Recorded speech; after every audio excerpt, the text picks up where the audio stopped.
शुक्लोत्तर युग की समय सीमा है 1929 से 1980 तक, कि 1850 से 1900 तक, कि 1900 से 1920 तक, कि 1936 से 1947 ईस्वी तक। बताओ शुक्लोत्तर युग की जो समय सीमा है कितनी मानी जाती है? सिंपल जवाब दोगे मेरे प्यार बच्चों, ऑप्शन ए पे क्लिक करोगे। 1929 ईस्वी से 1980 ईस्वी तक जो समय अवधि है उसे हम शुक्लोत्तर युग की समय अवधि मानते हैं। ठीक है, चलिए जितने बच्चे ने ए दिया है आंसर बिल्कुल 100% उनका सही है। आगे अगर हम बात करें आपसे, प्रश्न नंबर दूसरा देखो, प्रश्न नंबर दूसरा है ध्रुव स्वामिनी नाटक के लेखक कौन है? ध्रुव स्वामिनी नाटक के लेखक कौन है? हरिकृष्ण प्रेमी जी हैं, जयशंकर प्रसाद जी हैं, विष्णु प्रभाकर जी हैं, कि मोहन राकेश हैं? बताओ ध्रुव स्वामिनी नाटक के जो लेखक हैं कौन है? यह प्रश्न बहुत ज्यादा इंपॉर्टेंट है, एक भी प्रश्न बचना नहीं चाहिए बोर्ड एग्जाम में मेरे प्यारे बच्चों 16 फरवरी को। ठीक है, तो इसका राइट आंसर हो जाएगा ऑप्शन नंबर बी, क्योंकि ध्रुव स्वामी नाटक के लेखक हैं जयशंकर प्रसाद जी। ठीक है, चलिए आगे अगर हम बात करते हैं, जितने बच्चों ने बी दिया होगा उनका आंसर बिल्कुल सही है, काउंट करते रहना, लास्ट में जरूर अपना स्कोर शेयर करना कि मैंने इतना कर दिया है सर। ठीक है, देखो तीसरा प्रश्न क्या है कि भागवत शरण उपाध्याय द्वारा रचित निबंध कौन सा? आपको बताना है, यहाँ पे निबंध में 4 लिखा हूं, बताना है कि इसमें से भगवत शरण उपाध्याय द्वारा रचित कौन सा निबंध है? ऑप्शन ए ठूठा आम, बी ठेले पर हिमालय, ऑप्शन सी दृष्टिकोण, ऑप्शन डी नदी के द्वीप। बताओ भगवत शरण उपाध्याय द्वारा रचित निबंध कौन सा है मेरे प्यारे बच्चों? वो है आपका ठूठा आम। ठीक है, ऑप्शन ए जो है इस प्रश्न का राइट आंसर हो जाएगा। जितने बच्चों ने ए दिया है आंसर बिल्कुल उनका 100% सही है, कोई गलत नहीं कर सकता है। ठीक है, चलिए आगे हम बात करें तो देखो अगला प्रश्न क्या है, बहुत ज्यादा इंपॉर्टेंट है यह प्रश्न। नंबर क्या है? चौथा, कि रस मीमांसा के लेखक क्या है? रस मीमांसा के लेखक कौन है? आचार्य रामचंद्र शुक्ल जी हैं, गुलाब राय हैं, कि भागवत शरण उपाध्याय हैं, कि जयप्रकाश भारती हैं? बताओ रस मीमांसा के लेखक कौन है मेरे प्यारे बच्चों? क्वेश्चन नंबर 4 वाकई में कमाल का प्रश्न है। ऑप्शन नंबर ए पे क्लिक कर दो, आचार्य रामचंद्र शुक्ल जी हैं। ठीक है, रस मीमांसा के लेखक। जितने बच्चों ने ए दिया है आंसर बिल्कुल उनका 100% सही है मेरे प्यारे बच्चों। इसी तरह जोश और जुनून के साथ तैयारी कीजिए, 16 फरवरी को पूरा छाप के चले आना है। ठीक है, पूरा 70 में 70। ठीक है, चाहे कोई भी दुनिया की ताकत आपको रोक ना सके, इतना आप मजबूत होकर जाइए। अगला प्रश्न देखो, प्रश्न नंबर 5वां क्या है? गुलाब राय द्वारा रचित आत्मकथा कौन सी है? बताना है कि गुलाब राय द्वारा रचित आत्मकथा कौन सी है। मेरा जीवन प्रवाह, मन की बातें, मेरी असफलताएं, कि नई पौध? बताइए गुलाब राय द्वारा रचित आत्मकथा कौन सी है मेरे प्यार बच्चों? प्रश्न नंबर 5वां का राइट आंसर क्या होगा? ऑप्शन नंबर सी पे क्लिक करोगे, मेरी असफलताएं। जितने बच्चों ने सी दिया है समझ लीजिए उनका आंसर बिल्कुल 100% सही है। ठीक है, चलिए आगे बढ़ते हैं और अगला प्रश्न देखो क्या है। अगला प्रश्न मेरे प्यार बच्चों यह है कि निम्नलिखित कथनों में से कोई एक कथन सही है, उसे पहचान कर लिखिए। ठीक है, तो बताना है 4 यहाँ पे कथन दिए हुए हैं, इन चारों कथनों में से एक कथन सही है, उसी को पहचान कर लिखना है आप लोगों को। जैसे पहला कथन है, हिंदी प्रदीप पत्रिका के संपादक मुंशी प्रेमचंद्र थे। दूसरा है, तितली कहानी विधा की रचना है। महावीर प्रसाद द्विवेदी सरस्वती पत्रिका के संपादक थे, कि ममता उपन्यास विधा की रचना है। अब इन्हीं चारों में से कोई ना कोई एक कथन सत्य है, आपको पहचान कर लिखना है। तो मेरे प्यारे बच्चों इसका राइट आंसर हो जाएगा ऑप्शन नंबर सी, क्योंकि महावीर प्रसाद द्विवेदी जो हैं सरस्वती पत्रिका के संपादक थे। ठीक है, तो जितने बच्चों ने सी दिया है आंसर बिल्कुल उनका सही है मेरे प्यारे बच्चों। ठीक है, चलिए अगर मैं आगे बढ़ूं और अगला प्रश्न आपसे पूछूं तो देखो प्रश्न नंबर 7वां। प्रश्न नंबर 7वां यह है कि ठलुआ क्लब, देखो ये देखिए ठलुआ क्लब निबंध के रचनाकार कौन है? बताना है कि ठलुआ क्लब निबंध के रचनाकार कौन है। ऑप्शन ए गुलाब राय जी हैं, कि आचार्य रामचंद्र शुक्ल जी हैं, कि सरदार पुरु सिंह हैं, कि इनमें से कोई नहीं? बताइए मेरे प्यारे बच्चों ठलुआ क्लब निबंध के जो रचनाकार हैं इनमें से कौन है? प्रश्न नंबर 7वां बहुत इंपॉर्टेंट है, ऑप्शन नंबर ए पे क्लिक कर तो मेरे प्यारे बच्चों गुलाब राय। कौन है? गुलाब राय। में ठलुआ क्लब निबंध के रचनाकार कौन है? तो गुलाब राय जी हैं। आगे अगर मैं बात करूं प्रश्न नंबर 8वां, तो जितने बच्चों ने इसका ऑप्शन ए दिया होगा आंसर बिल्कुल सही है। और 8वां प्रश्न देखो क्या है कि भूले बिसरे चित्र के रचनाकार कौन है? भूले बिसरे चित्र के रचनाकार भगवती चरण वर्मा जी हैं, यशपाल हैं, कि प्रेमचंद्र हैं, कि जयशंकर प्रसाद है? बताइए प्रश्न नंबर 8वें का राइट आंसर क्या होगा? ऑप्शन नंबर ए पे क्लिक कर दो, क्योंकि भूले बिसरे चित्र के रचनाकार जो हैं वो भगवती चरण वर्मा जी हैं। जितने बच्चों ने ए पे क्लिक किया है आंसर बिल्कुल उनका सही है। ठीक है मेरे प्यार बच्चों, प्रश्न नंबर 8वां तक क्लियर हो गया। आगे हम बात करेंगे प्रश्न नंबर 9 की तरफ। देखिए मेरे प्यार बच्चों प्रश्न नंबर 9 क्या है? एकांकी सम्राट कहा जाता है, देखो एकांकी सम्राट कहा जाता है किसको? राम कुमार वर्मा को, कि सेठ गोविंद दास को, कि हरि कृष्ण प्रेमी को, कि मोहन राकेश को? बताओ, एकांकी सम्राट कहा जाता है किसको कहा जाता है इन चार ऑप्शनों में से? ठीक है, बहुत प्यारा प्रश्न है। क्वेश्चन नंबर 9 जल्दी से कमेंट करके बताओ, एकांकी सम्राट कहा जाता है किसको? तो मेरे प्यारे बच्चों, इसका राइट आंसर हो जाएगा ऑप्शन नंबर ए पे क्लिक कर दो, राम कुमार वर्मा को एकांकी सम्राट कहा जाता है। ठीक है, तो जितने बच्चों ने ए पे क्लिक किया है उनका आंसर बिल्कुल सही है। आगे अगर हम बात करें तो प्रश्न नंबर 10वां देखो क्या है, झूठा सच। झूठा सच किस विधा की रचना है बताइए? झूठा सच किस विधा की रचना है? नाटक विधा की, उपन्यास विधा की, कहानी विधा की, निबंध विधा की? बताइए, झूठा सच किस विधा की रचना है मेरे प्यारे बच्चों? तो ऑप्शन बी पे क्लिक कर दो, उपन्यास विधा की। जितने बच्चों ने बी दिया है आंसर बिल्कुल उनका सही है। ठीक है, आगे अगर हम बात करें तो ये प्रश्न तो वाकई में इंपोर्टेंट है कि गोदान किस युग का उपन्यास है? गोदान जो है किस युग का उपन्यास है? शुक्ल युग का, शुक्लोत्तर युग का, द्विवेदी युग का, आधुनिक युग का? बताइए, गोदान किस युग का उपन्यास है मेरे प्यारे बच्चों? प्रश्न नंबर 11 का राइट आंसर क्या होगा? ऑप्शन नंबर ए पे क्लिक कर दो, शुक्ल युग का यह उपन्यास है। जितने बच्चों ने ए दिया है आंसर बिल्कुल उनका सही 100%। आगे अगर हम बढ़े और अगला प्रश्न आपसे पूछूं, प्रश्न नंबर 12 देखिए क्या है प्रश्न नंबर 12, कि शुक्ल युग की कालावधि बताना है कि शुक्ल युग की कालावधि कितनी मानी जाती है? 1850 से 1900 तक, 1900 ईस्वी से 1920 तक, 1919 ईस्वी से 1938 तक, 1938 से 1920 तक? बताइए, शुक्ल युग की कालावधि कितनी मानी जाती है मेरे प्यारे बच्चों? ऑप्शन नंबर सी पे क्लिक कर दो, तो रटा होना चाहिए कि 1919 से 1938 तक की जो कालावधि है उसे हम शुक्ल युग की कालावधि मानते हैं। ठीक है, चलिए अगला प्रश्न देख लो, प्रश्न नंबर 13। प्रश्न नंबर 13वां है कि त्याग पत्र, प्रश्न क्या है मैं पढ़ता हूं ध्यान से, त्याग पत्र किस विधा की रचना है? बताइए, त्याग पत्र किस विधा की रचना है मेरे प्यारे बच्चों? जीवनी विधा की, उपन्यास विधा की, कि नाटक विधा की, कि निबंध विधा की? बताइए क्या होगा राइट आंसर मेरे प्यारे बच्चों? बहुत इंपॉर्टेंट प्रश्न है। त्याग पत्र किस विधा की रचना है बताना है। ऑप्शन बी पे क्लिक कर दो, उपन्यास विधा की रचना है। जितने बच्चों ने बी दिया है आंसर बिल्कुल उनका 100% सही है। ठीक है, चलिए प्रश्न 13 हो गया, प्रश्न 14 की तरफ बढ़ते हैं। देखिए क्वेश्चन नंबर 14 है कि प्रगतिवादी युग की दो प्रवृत्तियां विशेषताएं कौन सी हैं? देखिए प्रवृत्तियां और विशेषताएं दोनों एक ही चीज होता है। ठीक है, तो प्रगतिवादी युग की दो प्रवृत्तियां बताना है, तो दो बताना है। ऑप्शन ए मुक्तक प्रकृति चित्रण, सौंदर्य भावना, कि मानवतावादी प्रवृत्ति, की विद्रोह एवं क्रांति की भावना? बताइए, सोच समझ के जवाब देना। प्रगतिवादी युग की दो प्रवृत्तियां विशेषता कौन सी है? ठीक है, तो इसका राइट आंसर हो जाएगा मेरे प्यारे बच्चों ऑप्शन नंबर सी और ऑप्शन नंबर डी। मानवतावादी प्रवृत्ति भी है और विद्रोह एवं क्रांति की भावना भी है। तब आप कहोगे कि सर ओ एम आर सी जो मिलेगा option A, option B, option C, option D, तो उसको हम सी और डी दोनों रंगेंगे? नहीं, वो आपको बनाकर एक ऐसा ऑप्शन देगा कि यहाँ पे जैसे दूसरा ऑप्शन बता देगा कि ऑप्शन ए तथा सी दोनों सही है, तो इसी पे क्लिक करना होगा, उस तरह आपको सेट करके देगा। हालांकि यहाँ पे दोनों आप याद कर लो, मानवतावादी प्रवृत्ति और विद्रोह एवं क्रांति की भावना दोनों ही प्रगतिवादी युग की विशेषताएं हैं। तो जितने बच्चों ने सी और डी पे क्लिक किया होगा उनका आंसर बिल्कुल सही है। चलिए आगे अगर हम बढ़े तो प्रश्न नंबर 15 देख लीजिए क्या है। प्रश्न नंबर 15वां है कि यामा, देखिए क्या है, यामा के रचयिता का नाम लिखना है। ठीक है, यामा के रचयिता का नाम लिखिए। सुभद्रा कुमारी चौहान जी हैं, कि महादेवी वर्मा जी हैं, कि मीराबाई हैं, कि अशोक वाजपेयी हैं? बताइए, यामा के रचयिता का नाम लिखना है मेरे प्यारे बच्चों। क्वेश्चन नंबर 15 का जो राइट आंसर होगा वो हो जाएगा ऑप्शन नंबर बी पे क्लिक कर देना, महादेवी वर्मा। यामा के रचयिता का नाम क्या है? महादेवी वर्मा है। ठीक है, चलिए आगे अगर हम बढ़े और अगला प्रश्न अगर मैं आपसे पूछूं तो प्रश्न नंबर 16 कह रहा है कि प्रगतिवादी युग की काल अवधि कितनी मानी जाती है? प्रगतिवादी युग की काल अवधि 1936 ईस्वी से 1943 ईस्वी तक, 1850 ईस्वी से 1900 ईस्वी तक, 1943 से 1953 तक, कि 1953 से 1960 ईस्वी तक? बताओ, प्रगतिवादी युग की कालावधि कितनी मानी जाती है मेरे प्यारे बच्चों? कालावधि वाला प्रश्न हमने बहुत करा चुका है, याद भी हो जाना चाहिए। ऑप्शन नंबर पे क्लिक कर दो। 1936 ईस्वी से 1943 ईस्वी तक की जो अवधि मानी जाती है वो प्रगतिवादी युग की कालावधि मानी जाती है। ठीक है, चलिए जितने बच्चों ने ए पे क्लिक किया आंसर बिल्कुल उनका सही है। आगे अगर हम बढ़े और अगला प्रश्न मैं आपसे अगर पूछूं तो देखो प्रश्न नंबर 17वां क्या है, ध्यान देना ठीक है इस प्रश्न पे।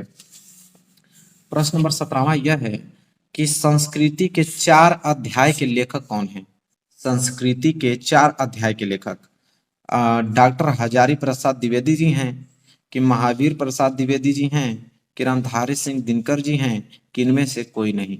संस्कृति के 4 अध्याय के लेखक आपको बताना है। ऑप्शन नंबर पे क्लिक कर दो, डॉक्टर हजारी प्रसाद द्विवेदी जी हैं। ठीक है, क्या है, संस्कृति के 4 अध्याय के लेखक, नहीं नहीं ये थोड़ी है, रामधारी जी दिनकर है। कौन है? रामधारी सिंह दिनकर। संस्कृति के 4 अध्याय के लेखक कौन है? रामधारी सिंह दिनकर है। ठीक है, तो यहाँ पे ऑप्शन सी जो है इस प्रश्न का राइट आंसर हो जाएगा। तो जितने बच्चों ने सी दिया है उनका आंसर बिल्कुल सही है। ठीक है, चलिए देखिए, याद रहेगा ना, तो कोई भी गलत अगर आपको बताएगा तुरंत आप पकड़ लोगे। जैसे मुझे ये याद था, अब मैं हजारी प्रसाद द्विवेदी पे लगा, मुझे मालूम चल गया कि नहीं ये नहीं, रामधारी सिंह दिनकर होंगे। तो प्रैक्टिस इतनी करो कि एकदम मुझे मानी पूरा याद हो जाए।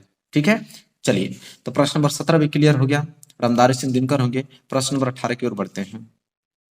देखिए प्रश्न नंबर 18 मेरे प्यारे बच्चों यह है कि निम्नलिखित कथनों में से कोई एक कथन सही है, उसे पहचान कर लिखिए।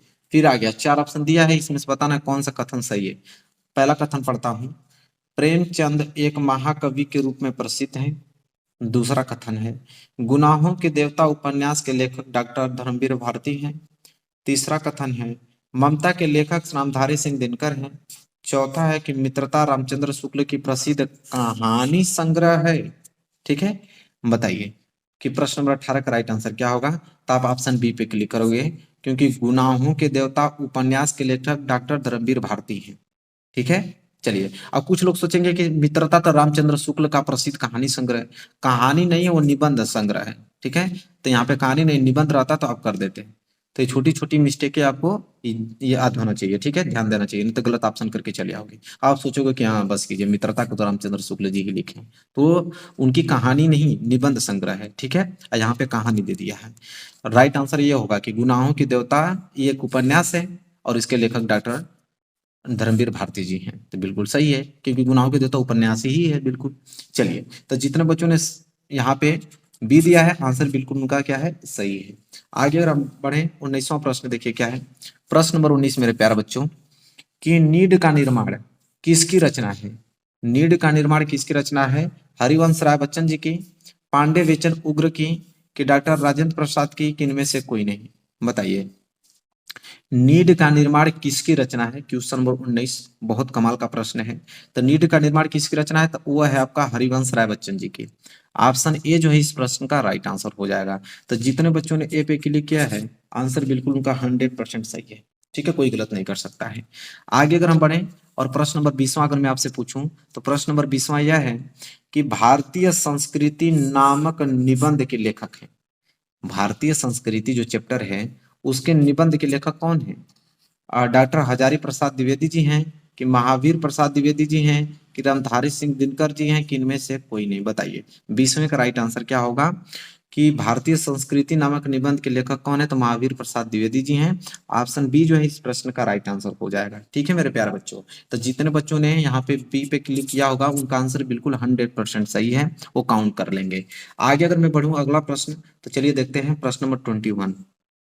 देखिए प्रश्न नंबर 21 जो है मेरे प्यारे बच्चों, वो है कि निम्न में से रीति काल की काल अवधि है, बताना कि रीति काल की काल अवधि कितनी मानी जाती है? 1643 ईस्वी से 1843 ईस्वी तक, 1343 ईस्वी से 1643 ईस्वी तक, 743 ईस्वी से 1343 तक, कि 1843 से आज तक?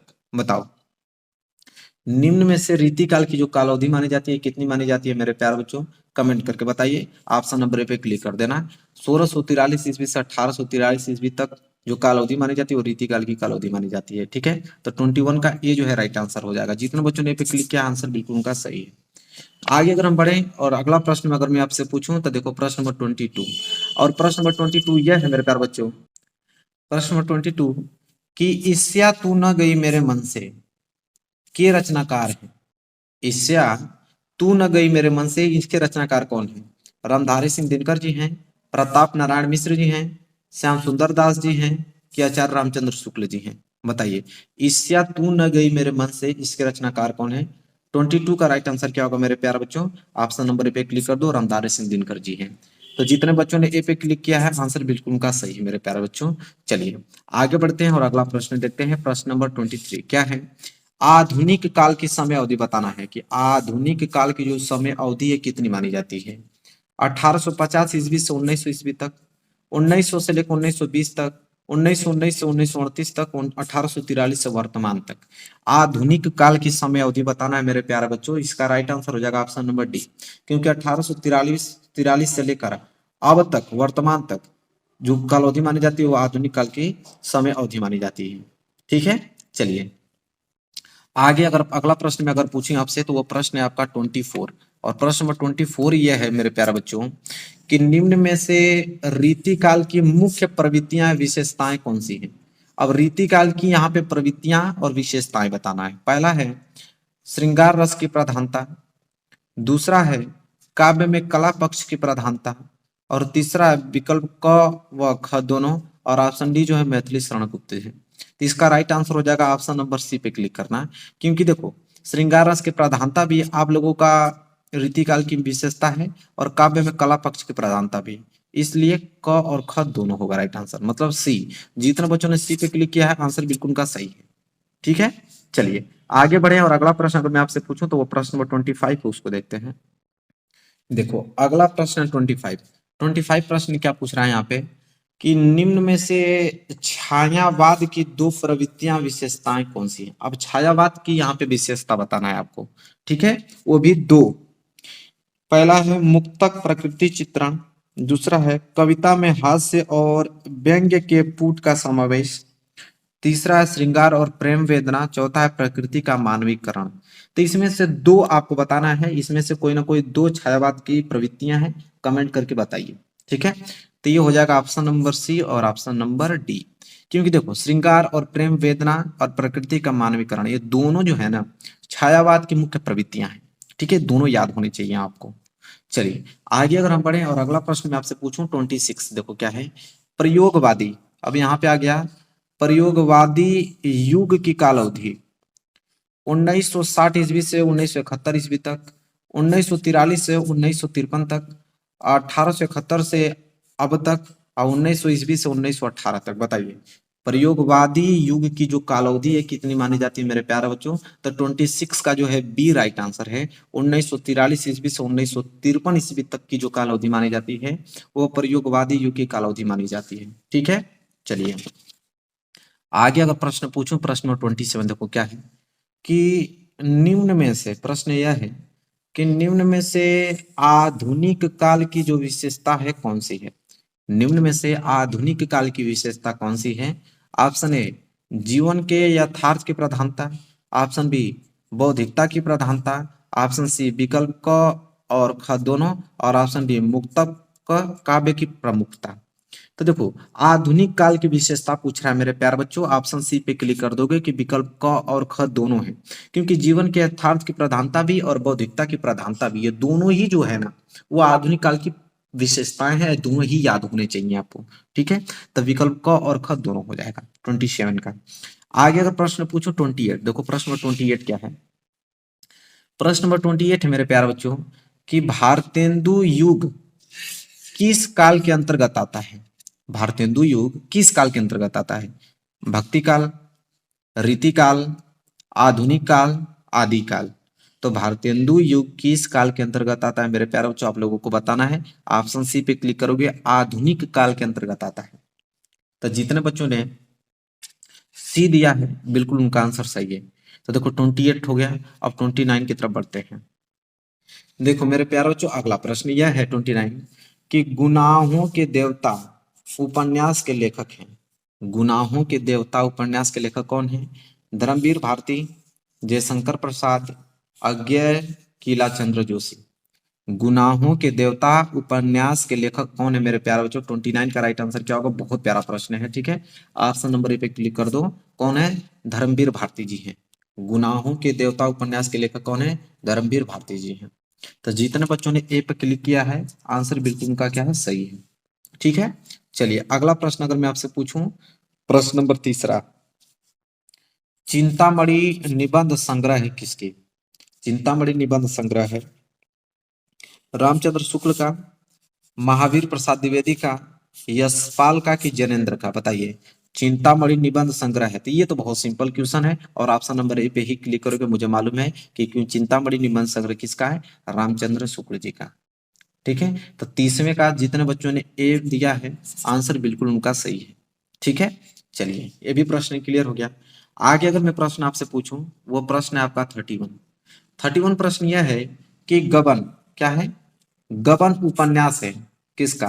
प्रेमचंद्र जी का, प्रसाद जी का, निराला जी का, अज्ञेय का।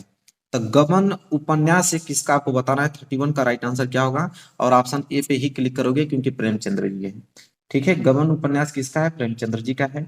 और जितने बच्चों ने ए पे क्लिक किया आंसर बिल्कुल सही है। और इसी के साथ अगर मैं अगला प्रश्न आपसे पूछ लूं, प्रश्न नंबर 32, कि आकाशदीप और ममता कृति है किसकी?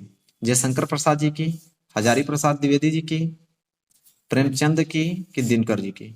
तो आकाशद्वीप और ममता ये दोनों जो कृति है वो किसकी है बताना है आप लोगों का। तो ऑप्शन ए पे क्लिक कर दो क्योंकि ये दोनों कृति जो है जयशंकर प्रसाद जी की है। इनकी जयशंकर प्रसाद जी की। तो 32 का ए जो है राइट आंसर हो जाएगा। जितने बच्चों ने ए दिया आंसर बिल्कुल सही है। अगला प्रश्न अगर मैं आपसे पूछ लूं, और वो प्रश्न है 33, गेहूं और गुलाब। गेहूं और गुलाब किसकी रचना है बताना है। रामविलास शर्मा जी की, राम वृक्ष बेनीपुरी की, प्रेमचंद की महादेवी वर्मा की। गेहूं और गुलाब किसकी रचना है आपको बताना है। 33 का राइट आंसर क्या होगा मेरे प्यारे बच्चों? ऑप्शन बी पे क्लिक कर दो, राम वृक्ष बेनीपुरी की। गेहूं और गुलाब किसकी रचना है? तो राम वृक्ष बेनीपुरी की है। ठीक है, तो जितने बच्चों ने बी पे क्लिक किया है आंसर बिल्कुल उनका 100% सही है मेरे प्यारे बच्चों। चलो, तो यहाँ आपका 33 प्रश्न यहाँ करा दिया हमने, और अगला प्रश्न बढ़ेंगे 34 प्रश्न की तरफ।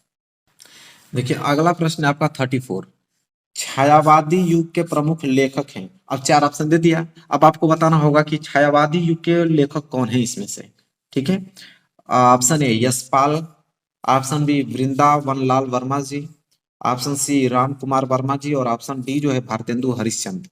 बताइए छायावादी युग के जो प्रमुख लेखक हैं वो कौन है। तो 34 का राइट आंसर हो जाएगा मेरे प्यारे बच्चों, option number C, Ram Kumar Verma ji. ये जो है ना छायावादी युग के प्रमुख लेखक हैं।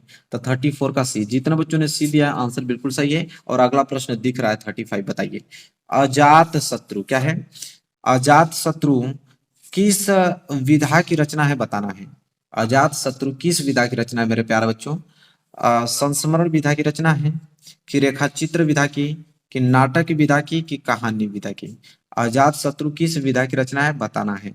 तो ऑप्शन सी पे क्लिक करो ना, क्योंकि वो नाटक विधा की रचना है। तो जितने बच्चों ने सी पे क्लिक किया आंसर बिल्कुल उनका सही है। आगे अगर मैं अगला प्रश्न आपसे पूछूं, प्रश्न नंबर 36 क्या है कि तितली, प्रश्न क्या है कि तितली उपन्यास है किसकी। तितली उपन्यास है जयशंकर प्रसाद जी की, जैनेन्द्र की, प्रेमचंद्र जी की, कि यशपाल की। देखो तितली जो उपन्यास है किसकी है। 36 का राइट आंसर क्या होगा मेरे प्यारे बच्चों? ऑप्शन नंबर ए पे क्लिक करो, जयशंकर प्रसाद की। तितली उपन्यास किसकी है? जयशंकर प्रसाद जी की। तो जितने बच्चों ने ए पे क्लिक किया है आंसर बिल्कुल उनका 100% सही है। ठीक है, चलिए अगला प्रश्न देखो। अगला प्रश्न है 37, क्या है 37? आंसू। देखो क्या है, आंसू के रचनाकार कौन है। अयोध्या सिंह उपाध्याय हरिऔध हैं, कि मैथिली शरण गुप्त जी हैं, कि महादेवी वर्मा जी हैं, कि जयशंकर प्रसाद जी हैं। बताइए आंसू के रचनाकार कौन है। 37 का राइट आंसर क्या होगा? और ऑप्शन डी पे आप क्लिक करोगे, जयशंकर प्रसाद जी। आंसू के रचनाकार कौन है? जयशंकर प्रसाद जी। ठीक है, तो ये भी प्रश्न क्लियर हो गया ना। अगला प्रश्न अगर मैं आपसे पूछूं वो प्रश्न है 38, क्या है 38? देखिए अर्धनारीश्वर के रचयिता हैं। अर्धनारीश्वर के रचयिता कौन है? सुमित्रा नंदन पंत जी हैं, कि रामधारी सिंह दिनकर जी हैं, कि तुलसीदास हैं, कि मैथिली शरण गुप्त जी हैं। अर्धनारीश्वर की जो रचयिता मेरे प्यारे बच्चों, ऑप्शन बी पे क्लिक कर दो, रामधारी सिंह दिनकर जी हैं। अर्धनारीश्वर के रचयिता रामधारी सिंह दिनकर जी। ठीक है, तो जितने बच्चे बी पे क्लिक किए हैं आंसर बिल्कुल उनका 100% सही है। ठीक है, चलिए अगला प्रश्न अगर मैं आपसे पूछूं वह है प्रश्न आपका 39। देखिए प्रश्न नंबर 39 क्या है कि तुलसीदास क्या है, तुलसीदास द्वारा लिखा गया महाकाव्य कौन है इन चारों ऑप्शन में से। प्रेम माधुरी, की गंगा लहरी, की विष्णु लहरी, की श्री रामचरितमानस। तो तुलसीदास द्वारा लिखा गया महाकाव्य कौन है मेरे प्यारे बच्चों? ऑप्शन डी पे क्लिक कर दो, वो है कौन? श्री रामचरितमानस। ठीक है, चलिए तो ये भी प्रश्न क्लियर हो गया। और अगला प्रश्न देखो, प्रश्न नंबर 40वां क्या है कि मित्रता। प्रश्न यहाँ पूछा है कि मित्रता निबंध के रचनाकार कौन है। आचार्य रामचंद्र शुक्ल, विद्यानिवास मिश्र, कि कुबेरनाथ, राय कि गुलाब राय? तो मित्रता निबंध है जिसका रचनाकार ऑप्शन ए है, कौन? आचार्य रामचंद्र शुक्ल जी हैं। तो जितने बच्चों ने ए पे क्लिक किया है आंसर बिल्कुल का 100% सही है भाई। पहला प्रश्न यह है कि हास्य रस का स्थायी भाव क्या होता है? हास्य रस का स्थायी भाव क्या होता है बताइए? हास होता है कि शोक होता है कि भय होता है कि रौद्र होता है? ठीक है, तो देखो हास्य रस का स्थायी भाव क्या होता है, अगर मालूम है तो कमेंट कीजिए। ठीक है, तो देखिए इसका राइट आंसर हो जाएगा ऑप्शन नंबर ए, क्योंकि हास्य रस का स्थायी भाव हास होता है। तो देखिए हास्य और हास्य के क्या हो जाएगा? हास। इस तरह आप ट्रिक बना के याद कर सकते हो। ठीक है, तो हास्य रस का स्थायी भाव क्या होता है? हास्य होता है। ठीक है, तो पहला ऑप्शन करेक्ट आंसर है। जितने बच्चों ने अगर ऑप्शन ए पे दिए होंगे उनका आंसर बिल्कुल 100% क्या है? सही है। आगे अगर हम बात करें तो प्रश्न नंबर दूसरा देख लो। और प्रश्न नंबर दूसरा मेरे प्यारे बच्चों यह है कि कह रहा है कि सोरठा, क्या बोला है? सोरठा के दूसरे और चौथे चरण में कितनी मात्राएं होती हैं? सोरठा के दूसरे और चौथे चरण में कितनी मात्राएं होती हैं? 16 16, 13 13, 24 24 की 11 11? बताइए सोरठा के दूसरे और चौथे चरण में कितनी मात्राएं होती है? तो मेरे प्यारे बच्चों वो होती है 13 13 मात्राएं होती हैं। कितनी? 13 13 मात्राएं होती हैं। ये सारे क्वेश्चंस आपको याद होने चाहिए। ठीक है, चलिए, तो इसमें भी जितने बच्चों ने बी दिया है आंसर बिल्कुल का 100% सही है। आगे हम बात करें और अगला प्रश्न अगर मैं आपसे पूछूं, और तीसरा प्रश्न वाकई में इंपॉर्टेंट है कि रस के कितने अंग होते हैं? बताइए रस के कितने अंग पूछ रहा है यहाँ पे। ठीक है, बताइए 4 होता है कि 5 होता है कि यहाँ पे 6 होता है कि आपका 7 होता है? बताइए रस के कितने अंग होते हैं आपको बताना है। अगर मालूम है तो जल्दी से कमेंट करके बताइए। तो ऑप्शन ए जो है राइट आंसर हो जाएगा। रस के कितने अंग होते हैं? 4 होते हैं टोटल। कितने? 4 होते हैं। आगे अगर हम बात करें तो प्रश्न नंबर 4 देख लीजिए क्या है। प्रश्न नंबर 4 मेरे प्यार बच्चों बहुत इंपॉर्टेंट प्रश्न है कि उपमा के कितने अंग होते हैं? अब यहाँ पे उपमा आ गया। अभी तो हमने रस के कितने अंग देखे जो कि 4 था, लेकिन यहाँ पे उपमा आ गया। उपमा के कितने अंग होते हैं बताना है, बहुत इंपॉर्टेंट प्रश्न है। तो उपमा के कितने अंग होते हैं? 4 होते हैं कि 5 होते हैं कि 6 होते हैं कि 7 होते हैं? बताइए क्या होगा राइट आंसर क्वेश्चन नंबर 4 का। बहुत इंपॉर्टेंट प्रश्न है। तो देखो क्वेश्चन नंबर 4 का भी राइट आंसर ऑप्शन ए ही होगा, क्योंकि उपमा के कितने अंग होते हैं? तो उपमा के भी 4 ही अंग होते हैं। ठीक है, चलिए आगे बढ़ते हैं और अगला प्रश्न मैं आपसे पूछूं तो यहाँ पे देखिए प्रश्न नंबर 6, अरे सॉरी प्रश्न नंबर 5। प्रश्न नंबर 5 है कि करुण रस का स्थायी भाव। अभी हमने हास्य रस का देखा था, तो हास्य रस का स्थायी भाव हास्य होता था, लेकिन यहाँ पे करुण रस पूछ दिया। करुण रस का स्थायी भाव क्या होता है बताइए? शोक होता है कि रति होता है कि क्रोध होता है कि आपका यहाँ पे भयानक होता है? तो देखो करुण रस का अस्थायी भाव जो होता है मेरे प्यारे बच्चों, ऑप्शन ए पे क्लिक कर देना, क्या होता है? शोक होता है। करुण रस का अस्थायी भाव शोक होता है। तो जितने बच्चों ने एक दिया है ऑप्शन बिल्कुल का 100% सही है। ठीक है, इसी तरह आप लोग पूरा का पूरा क्वेश्चन याद कर लेना, एक भी प्रश्न छूटेगा नहीं, मेरा वादा 100%। ठीक है, तो प्रश्न 5वां हो गया। चलिए देखते हैं क्वेश्चन नंबर 6। देखिए क्वेश्चन नंबर 6 मेरे प्यारे बच्चों कि राम राम कही राम कहीं, राम राम कही राम, तुन परिहरि रघुवर विरह, राउ गयु सुरधाय। कह रहा है कि इन पंक्तियों में कौन सा रस है बताना है। ये जो पंक्ति आप ऊपर देख रहे हैं कौन सा रस है इसमें बताना है आप लोगों को। वीर रस है कि करुण रस है कि शांत रस है कि हास्य रस है? बताइए। ठीक है, सोच समझ के जवाब दीजिएगा। एक बार पंक्ति फिर आप पुनः पढ़ लीजिए और सोच समझ के जवाब दीजिएगा। क्वेश्चन नंबर 6 का राइट आंसर क्या होगा? तो मेरे प्यार बच्चों ऑप्शन नंबर बी करुण रस का उदाहरण है। ठीक है, कौन सा रस इसमें है? करुण रस। चलिए, तो जितने बच्चों ने बी पे क्लिक किया आंसर बिल्कुल 100% उनका सही है। आगे अगर हम बढ़ें और अगला प्रश्न अगर मैं आपसे पूछूं प्रश्न नंबर 7वां, देखिए क्या है कि जहां उपमेय में उपमान की संभावना की जाए वहां कौन सा अलंकार होता है? जहां उपमेय में उपमान की संभावना की जाए वहां कौन सा अलंकार होता है? रूपक अलंकार होता है, श्लेष अलंकार होता है कि उत्प्रेक्षा, कि यहाँ पे आपका उपमा अलंकार होता है? बताइए। जहां उपमेय में उपमान की संभावना की जाए वहां कौन सा अलंकार होता है? तो मेरे प्यारे बच्चों वो होता है आप लोग का रूपक अलंकार। क्या होता है? रूपक अलंकार होता है। तो जितने बच्चों ने ए दिया है आंसर बिल्कुल उनका सही 100%। ठीक है, चलिए प्रश्न नंबर 8वां अगर मैं पूछूं आपसे, बहुत इंपॉर्टेंट प्रश्न है। प्रश्न नंबर 8वां कह रहा है कि अनादर शब्द में कौन सा उपसर्ग लगा है? ठीक है, बताइए। अन की अनु की अ की आ, उपसर्ग मतलब आगे जुड़कर उस वर्ड को पूरा करता है। तो अनादर शब्द में कौन सा उपसर्ग है? तो देखो अनादर है ना, तो अनादर में आगे क्या जुड़ा हुआ है? तो यहाँ पे अन जुड़ा हुआ है। ठीक है, अन प्लस आदर। ठीक है, तो अन जो है आप लोगों का उपसर्ग हो जाएगा। चलिए, तो जितने बच्चों ने ए दिया है आंसर बिल्कुल का 100% सही है।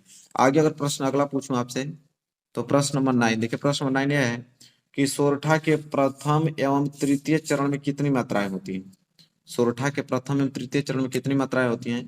11 11, 13 13, 16 16 कि 24 24? बताइए। बहुत इंपॉर्टेंट प्रश्न है ये। सारे ग्रामर के क्वेश्चंस आप लोगों के 16 फरवरी को देखने को मिलेंगे। ये सारे प्रश्न आप लोगों के याद होने चाहिए। ठीक है, सोरठा के प्रथम एवं तृतीय चरण में कितनी मात्राएं होती हैं? तो मेरे प्यारे बच्चों 11 11 मात्राएं होती हैं। ऑप्शन ए जो इस प्रश्न की राइट आंसर हो जाएगा। तो जितने बच्चों ने ए दिया है आंसर बिल्कुल उनका सही है। और इसी तरह आप लोग इन सारे क्वेश्चन को याद कर लेना। जिनको अगर मालूम नहीं है तो वो आज ही याद कर लेंगे, क्योंकि एक दो दिन का समय है आप लोगों के पास। ठीक है, इसके बाद तो पेपर ही आ जाएगा। तो इसी एक दो दिन में पूरा का पूरा क्वेश्चन आप लोगों को याद होने चाहिए। चलिए, ये भी प्रश्न क्लियर हो गया ना। अगला प्रश्न बढ़ते हैं प्रश्न नंबर 10वें की तरफ। देखिए, प्रश्न नंबर 10वां है कि गिरावट शब्द में प्रत्यय है। अभी हमने उपसर्ग देखा, अब प्रत्यय आ गया। प्रत्यय लास्ट में आता है। ठीक है, तो देखो गिरावट शब्द में प्रत्यय है। बताइए, वाह होगा कि हट होगा कि वट होगा कि ता होगा? ठीक है, इंपॉर्टेंट प्रश्न है। तो गिरावट शब्द में प्रत्यय होगा, तो गिरा प्लस वट।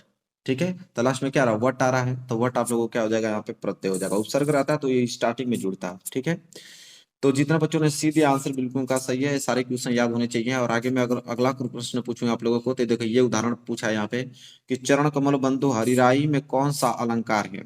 कौन सा अलंकार के उदाहरण है चरण कमल बंधु हरिराई? ठीक है, ये बहुत सिंपल प्रश्न बताया। अनुप्रास अलंकार, रूपक अलंकार की श्लेष अलंकार की यहाँ पे उत्प्रेक्षा अलंकार?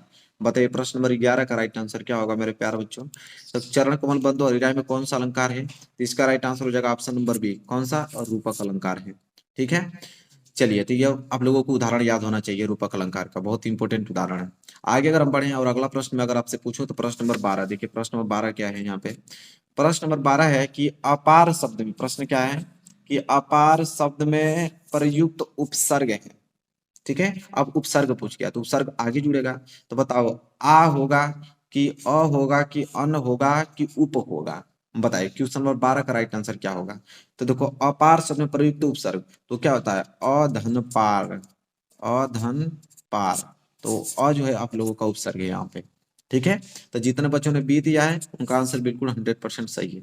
ठीक है, चलिए आगे अगर प्रश्न में पूछूं तो प्रश्न नंबर देखिए यहाँ पे, प्रश्न नंबर 13। और प्रश्न नंबर 13 यह है कि रोला में कितने चरण होते हैं? रोला में कितने चरण होते हैं? 2, 4, 6 कि 8? बताइए, रोला में कितने चरण होते हैं? बहुत इंपॉर्टेंट प्रश्न है, प्रश्न नंबर 13। ठीक है, तो देखिए रोला के कितने चरण? तो इसमें भी 4 ही होते हैं। ठीक है, याद होना चाहिए। अगर जितने बच्चों ने बी पे क्लिक किया आंसर बिल्कुल उनका सही है। तो ये प्रश्न नंबर 13 था, बिल्कुल आसानी से क्लियर हो गया होगा आप लोगों को। आगे अगर हम बात करें और अगला प्रश्न में अगर पूछूं आप लोगों से, तो प्रश्न नंबर 14 देखिए क्या है। कह रहा है कि चढ़ावा शब्द में प्रत्यय है। प्रत्यय मतलब लास्ट में लगेगा। तो देखो, चढ़ावा शब्द में प्रत्यय आवा होगा कि अ होगा कि वाह होगा कि आ होगा? ठीक है, 14 का राइट आंसर क्या होगा बताइए? ठीक है, देखिए यहाँ पे दो होता है, एक होता है चढ़ प्लस आवा। ठीक है, एक होता है चढ़ा प्लस वाह। ठीक है, तो ये दोनों होते हैं, ये दोनों सही माने जाते हैं। एक आवा भी सही माना जाता है और वाह भी सही माना जाता है। ठीक है, तो जब आपके पेपर में जब ये प्रश्न आएगा तो दोनों में से कोई एक ही ऑप्शन बनेगा। ठीक है, तो दोनों में से कोई एक ही बनेगा। हालांकि यहाँ पे दोनों सही है, एक आवा भी कह सकते हो या वाह भी कह सकते हो। ठीक है, चलिए, तो क्वेश्चन नंबर 14 था, क्लियर हो गया। क्वेश्चन नंबर 15 की तरफ बढ़ते हैं। देखिए, क्वेश्चन नंबर 15 है यहाँ पे कि सप्त ऋषि का समास विग्रह है। सप्त ऋषि का समास विग्रह पूछ रहा है। ऋषियों का समाहार कि 7 ऋषियों का समाहार कि सप्त प्लस ऋषि कि 7 सिंधुओं का समूह? बताइए, अगर सप्त ऋषि का अगर हम समास विग्रह करें तो क्या होगा? तो इसका हो जाएगा ऑप्शन नंबर बी, 7 ऋषियों का समाहार हो जाएगा। ठीक है, तो जितने बच्चों ने बी दिया है आंसर बिल्कुल उनका सही है। आगे अगर हम बढ़े और अगला प्रश्न में अगर पूछूं आपसे, प्रश्न नंबर 16 देखिए क्या है कि हे खग मृग है मधुकर श्रेणी, तुम देखी सीता मृग नैनी में कौन सा रस है? बहुत इंपॉर्टेंट प्रश्न है, बताइए। हास्य रस का उदाहरण है कि करुण रस का कि वीर रस का कि इनमें से कोई नहीं? ठीक है, 16 का राइट आंसर क्या होगा मेरे प्यार बच्चों? जल्दी से बताओ। हे खग मृग है मधुकर श्रेणी, तुम देखी सीता मृग नैनी में कौन सा अलंकार है? तो करुण रस। ठीक है, अरे सॉरी यार, मैं अलंकार पूछ रहा हूँ, रस पूछा है, तो करुण रस होगा। ठीक है, चलिए, तो ये भी क्लियर हो गया आप लोगों का। तो जितने बच्चों ने बी दिया आंसर बिल्कुल 100% सही है। आगे अगर हम पूछूं अगला प्रश्न आपसे, प्रश्न नंबर 17 देखिए क्या है। प्रश्न नंबर 17 है कि राम रहीम समस्त पद का सही समास विग्रह है। अगर राम और रहीम का अगर हम समास विग्रह करें तो क्या होगा? राम प्लस रहीम होगा, कि राम और रहीम होगा, कि रामम रहीम होगा, कि रामा प्लस रहीम होगा। तो मेरे प्यारे बच्चों, अगर राम रहीम का समास विग्रह किया जाए, देखो ये बीच में जो लगा होता है ना, इसे योजक चिन्ह बोलते हैं। और जब इस योजक चिन्ह को हटाते हैं तो हम और का प्रयोग करते हैं। किसका? और का प्रयोग करते हैं। तो हो जाएगा ऑप्शन नंबर बी, राम और योजक चिन्ह का मतलब और, फिर इसके बाद रहीम। ठीक है, तो बी जो है इस प्रश्न का राइट आंसर हो जाएगा। आगे अगर हम बढ़े और अगला प्रश्न आपसे पूछो तो प्रश्न नंबर 18 देखिए। प्रश्न नंबर 18 यह है कि अच्छी क्या है? अच्छी शब्द का तद्भव शब्द बताइए। ठीक है, ये तत्सम है, अच्छी तत्सम होता है और इसका तद्भव शब्द बताना है। अच्छी बताओ, आंख, कान, की भाव, की दांत, बताइए क्या होगा राइट आंसर। क्वेश्चन नंबर 18 का बहुत प्यारा प्रश्न है। तो देखो, अच्छी शब्द का तद्भव शब्द होता है आंख, क्योंकि अच्छी को आंख कहते हैं। ठीक है, तो 18 का ए जो है राइट आंसर होगा, जितने बच्चों ने दिया है। आगे अगर हम पूछूं तो प्रश्न नंबर 19, रसों की संख्या पूछा है यहाँ पे कि रसों की संख्या कितनी होती है? 7, 8, 9, कि यहाँ पे इनमें से कोई नहीं? बताओ रसों की संख्या कितनी होती है। बहुत इंपॉर्टेंट प्रश्न है, प्रश्न नंबर 19 मेरे प्यारा बच्चों। तो 19 का क्या हो जाएगा? सी राइट आंसर। रसों की संख्या 9 होती है। तो जितने बच्चों ने सी पे क्लिक किया है, बिल्कुल उनका आंसर 100% सही है, कोई गलत नहीं कर सकता है। आगे अगर बढ़ूं और अगला प्रश्न आपसे पूछूं, प्रश्न नंबर 20वां। देखिए प्रश्न नंबर 20वां है कि अश्व शक्ति के पर्यायवाची हैं। अगर हम अश्व पूछे हैं कि अश्व जो शब्द है यहाँ पे, तो अश्व शब्द के अगर मैं पर्यायवाची शब्द पूछूं तो कौन कौन से हैं? तुरंग है, कि पीक, की मरभृत, अरे परभृत, कि विहंग, द्विज, कि मरकट, कपि, बताओ। अश्व, तो देखो अश्व मतलब घोड़ा होता है, घोड़े के पर्यायवाची शब्द होते हैं अश्व, तुरंग है। ठीक है, तो ऑप्शन ए जो है इस प्रश्न का राइट आंसर हो जाएगा। जितना बच्चों ने ए दिया आंसर बिल्कुल का 100% सही है। ठीक है, चलिए अगला प्रश्न देखते हैं 21 क्या है कि रोला में कितनी मात्राओं पर यति होती है। रोला की अगर हम बात करें तो रोला में कितनी मात्रा के बाद यति का चिन्ह लगता है या यति आता है? 11 और 13, 13 और 11, 12 और 10, कि इनमें से कोई नहीं? बताइए 21 का राइट आंसर क्या होगा मेरे प्यारे बच्चों। तो रोला में कितनी मात्राओं पर यति आता है? एक तो 11 और दूसरा 13 पे यति आता है। ऑप्शन ए जो इस प्रश्न का राइट आंसर हो जाएगा। तो जितने बच्चों ने ए पे क्लिक किया है, आंसर बिल्कुल का 100% सही है। ठीक है, चलिए अगला प्रश्न अगर पूछूं तो प्रश्न नंबर 22, इत्यादि शब्द का संधि विच्छेद है। अगर इत्यादि जो शब्द है, तो इत्यादि का अगर हम संधि विच्छेद करें तो क्या आएगा? इति प्लस आदि, कि इत प्लस आदि, कि इति प्लस यादि, कि इत प्लस यादि, बताइए। इत्यादि का अगर मैं संधि विच्छेद करूं तो क्या होगा? 22 का राइट आंसर क्या होगा? तो इसका हो जाएगा ऑप्शन नंबर ए, इति धन आदि। ठीक है, याद रखना, यह हो जाएगा राइट आंसर, इति धन आदि। चलो, तो जितने बच्चों ने ए दिया है आंसर बिल्कुल उनका सही है। आगे अगर हम बढ़े और अगला प्रश्न अगर मैं पूछूं आपसे, तो राजा रानी में कौन सा समास है पूछ रहा है। द्वंद्व समास, द्विगु समास, कर्मधारय समास, की बहुब्रीहि समास। और 2023 बोर्ड एग्जाम में मेरे प्यार बच्चों दो ही समास पढ़ना है, एक आपको द्वंद्व समास पढ़ना है, दूसरा द्विगु समास। ये दोनों तो कभी जिंदगी में आंसर नहीं होंगे, क्योंकि दो ही पढ़ना है तो दोनों में से ही आंसर देना पड़ेगा। राजा और रानी की पूछ रहा है कि राजा रानी में कौन सा समास है, तो ऑप्शन ए पे क्लिक कर देना। जहां पे वियोजक चिन्ह लगा रहता है वो द्वंद्व समास का उदाहरण होता है। द्विगु समास में क्या होता है? जैसे 7 रंगों का समूह, ठीक है, इस प्रकार के जो आते हैं वर्ड, उसमें द्विगु समास होते हैं। ठीक है, चलो अगला प्रश्न अगर पूछो, प्रश्न नंबर 24। प्रश्न नंबर 24 है कि कमल का पर्यायवाची है पंकज, जलद, नीरद, अम्बुद। बताइए 24 का राइट आंसर क्या है मेरे प्यारे बच्चों। अच्छा प्रश्न है, तो इसका हो जाएगा option number A, Pankaj, Saroj, ये सब कमल के पर्यायवाची शब्द होते हैं। तो कमल के पर्यायवाची शब्द क्या हो जाएगा? पंकज। ठीक है, तो ए जो है राइट आंसर हो जाएगा। जितने बच्चों ने ए दिया है बिल्कुल उनका सही आंसर है। और क्वेश्चन नंबर 24 यहाँ पे क्लियर होता हुआ क्वेश्चन नंबर 25 की तरफ बढ़ते हैं। देखिए 25 है मेरे प्यारे बच्चों कि सुहाग शब्द का तत्सम रूप होगा। देखो तद्भव है सुहाग, अगर इसका तत्सम बात करें तो तत्सम शब्द क्या होगा? बताओ, स्वामी, कि सुहाग, कि सौभाग्य, कि दुर्भाग्य, बताइए क्या होगा राइट आंसर क्वेश्चन नंबर 25 का। सुहाग शब्द का तत्सम रूप क्या होगा? तो 25 का जो राइट आंसर हो जाएगा मेरे प्यारे बच्चों, 25 का सी जो है राइट आंसर हो जाएगा, सौभाग्य। चलिए देखिए यहाँ पे सौभाग्य जो होगा वो तत्सम रूप है सुहाग का। ठीक है, आगे अगर हम बात करें 26 देखिए क्या है। कह रहा है कि हस धातु लट लकार उत्तम पुरुष बहुवचन में रूप होगा। कह रहा है कि जो हस धातु का अगर हम लट लकार पूछें और आपको उसमें भी उत्तम पुरुष पूछें और उसमें भी बहुवचन पूछें तो कौन सा रूप होगा बताओ। हसामा होगा कि हसावा होगा कि हसामी होगा कि असंति होगा। बताइए 26 का राइट आंसर क्या होगा। जिसको धातु रूप याद होगा अच्छे तरीके से वही इसका जवाब दे पाएगा। तो ऑप्शन ए जो है राइट आंसर हो जाता है हसामा। तो जितने बच्चों ने ए दिया है आंसर बिल्कुल उनका 100% सही है। आगे अगर हम बढ़े और अगला प्रश्न अगर मैं आपसे पूछूं तो यहाँ पे अगला प्रश्न है 27। कह रहा है कि प्रत्येक में कौन सी संधि, ये ऐसे प्रश्न है कि पूरे के पूरे बनेंगे। प्रत्येक में कौन सी संधि है बताना है आप लोगों को। यड़ संधि, गुण संधि, वृद्धि संधि, दीर्घ संधि। अब मेरे प्यारे बच्चों 2023 में ये कई संधि पढ़ना है आपको, यड़ संधि। तो कुछ करने की जरूरत ही क्या, सीधे आंख बंद कीजिए यड़ संधि पे मारे, क्योंकि यड़ संधि का ही वो देगा, क्योंकि ये कई संधि पढ़नी है ना यड़ संधि। ठीक है, तो ये जो है इस प्रश्न का राइट आंसर हो जाएगा। चलिए आगे अगर मैं पूछूं और अगला प्रश्न, तो स्वागतम का अगर मैं संधि विग्रह कर देता हूं तो क्या होगा। सुधन आगतम होगा कि स्वाधन गतम होगा कि सुधन गतम होगा कि स्वधन आगतम। ये भी प्रश्न इंपोर्टेंट है, ये तो बनना अनिवार्य है, बनेगा ही बनेगा। स्वागतम का अगर मैं संधि विच्छेद करूं तो क्या हो जाएगा, ऑप्शन नंबर ए सुधन आगतम हो जाएगा। इस वर्ड को अच्छे तरीके से संधि विच्छेद को जान लो। ठीक है, तो 28 का भी ए जो है राइट आंसर हो जाएगा। देख लो ना, अधिकतर आंसर आपका ए ही सही हो रहा है। इसलिए मैं कहता हूं कि अगर जो प्रश्न नहीं आता है या तो उसका ए मारो, या तो ए अगर कंफर्म नहीं है तो सी मार दो। ठीक है, यही दोनों सबसे ज्यादा ऑप्शन सही होते हैं, ए तो सबसे ज्यादा होता है।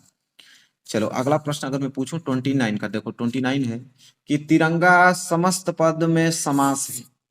ठीक है, अगर तिरंगा का अगर समास पूछूं तो द्वंद्व समास होगा, द्विगु समास होगा कि कर्मधारय होगा कि बहुब्रीहि। अभी हमने एक ट्रिक आप लोगों को सिखाया मेरे प्यार बच्चों कि तिरंगा तीन रंगों का समूह, अगर इस तरह का वर्ड आ जाएगा तो द्विगु ही समास हो जाएगा। और योजक चिन्ह लगा होता है तो वो द्वंद्व समास होता है। ठीक है, योजक चिन्ह लगा रहेगा या तो और लगा रहेगा तो समझिए वो द्वंद्व समास का होगा वर्ड वो। ठीक है, तो ये प्रश्न नंबर 29 भी यहाँ पे क्लियर हो गया। चलिए अगला प्रश्न पूछता हूं आप लोगों से, 30वां प्रश्न। देखिए 30वां प्रश्न मेरे प्यारे बच्चों यह है कि रोला के प्रत्येक चरण में कितनी मात्राएं होती हैं बताइए। रोला के प्रत्येक चरण में कितनी मात्राएं होती हैं। 16 होती हैं, 20 होती हैं कि 24 होती हैं कि 28 होती हैं बताइए। रोला के प्रत्येक चरण में कितनी मात्राएं होती हैं, तो मेरे प्यारे बच्चों ऑप्शन सी पे क्लिक कर दो। 24 होती हैं। कितनी होती हैं, 24 होती हैं। 24 मात्राएं होती हैं प्रत्येक चरण में। ठीक है, चलिए तो सी जो है राइट आंसर हो जाएगा। जितने बच्चों ने सी दिया होगा आंसर बिल्कुल उनका सही है। आगे अगर पूछूं अगला प्रश्न, देखो यह है कि शोक विकल सब रोवही रानी रूपशील बल तेज बखानी में कौन सा रस है। यह पंक्ति आप लोगों को याद होना चाहिए, बहुत इंपॉर्टेंट है। यह देख के पूछा देखिए कि रस कौन सा इसमें है, भयानक, करुण, विभत्स की हास्य रस। 31 का राइट आंसर क्या हो जाएगा, तो ऑप्शन ए पे क्लिक कर देना। देखो एक चीज और बता देता हूँ, जब रस वाला क्वेश्चन आ जाएगा तो सबसे ज्यादा करुण रस ही पूछा जा रहा है। ठीक है, सबसे ज्यादा करुण रस ही होगा। तो जब मालूम नहीं रहे तो आप पूरा का पूरा करुण रस पे क्लियर करके आना। अब तक जितना हमने 5 क्वेश्चन रस का बताया, पूरा का पांचों का पांचों करुण रस ही था। ठीक है, चलिए तो ये भी प्रश्न हो गया। 32 देखते हैं। 32 है कि नौका शब्द का सही पर्यायवाची शब्द क्या होगा। नौका शब्द का अगर सही पर्यायवाची शब्द में पूछूं तो क्या होगा।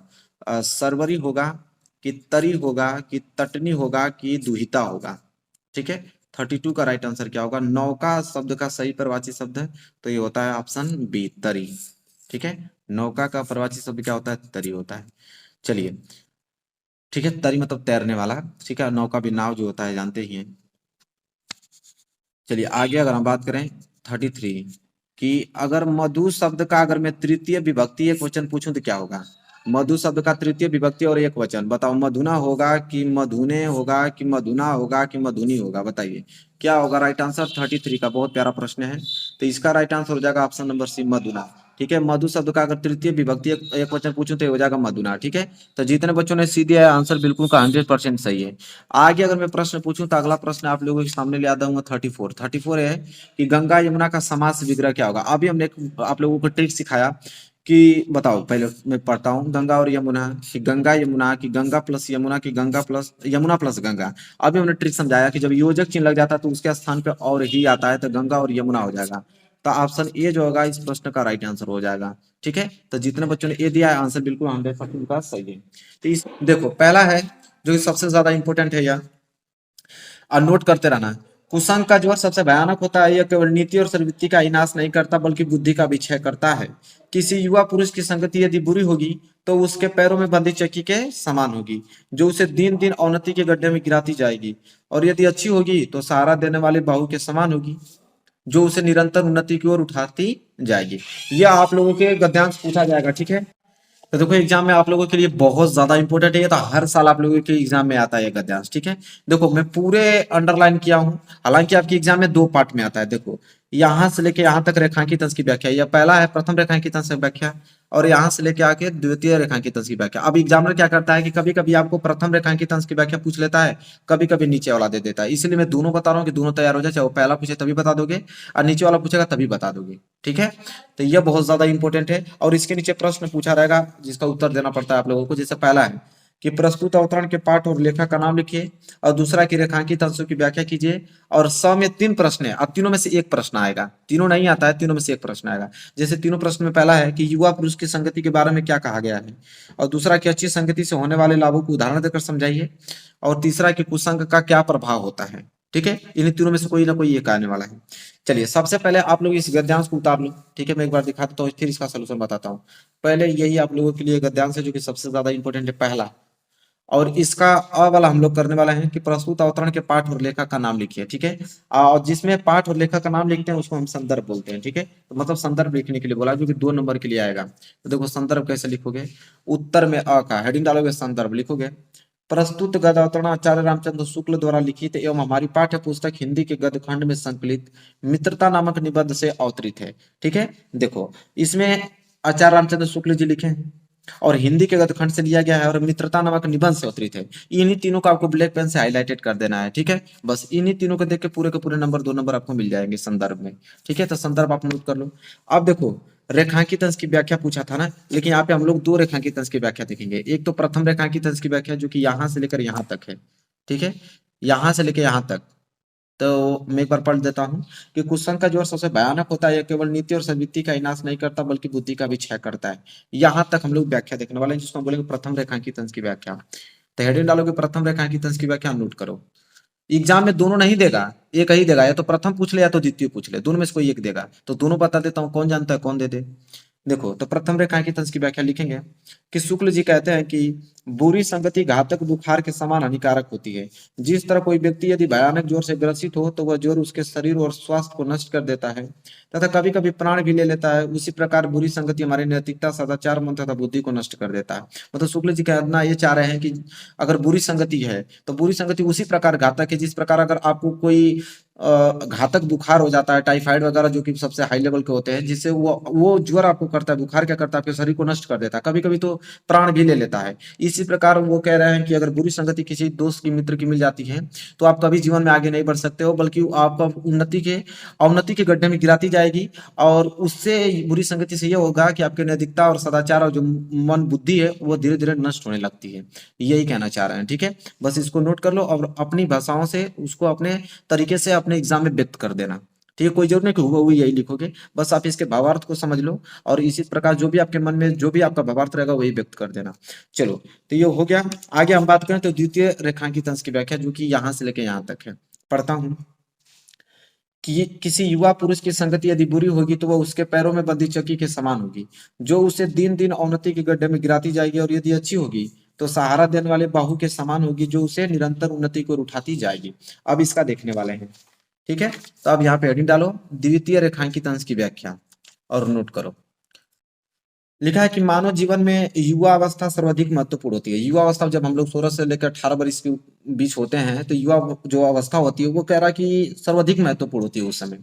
और कुसंगति मतलब गलत संगत वाले लोगों के साथ कुसंगति किसी युवा मनुष्य की सारी प्रगति को उसी तरह रोक लेती है जिस तरह पैर में बंधा हुआ भारी पत्थर किसी व्यक्ति को आगे नहीं बढ़ने देता, वरना प्राय उसे गिरा भी देता है। इसी प्रकार कुसंगति में लिप्त मनुष्य का पतन होने लगता है। मतलब कहने का मतलब ये चीज कह रहा है कि युवा जो अवस्था होता है बहुत महत्वपूर्ण होता है।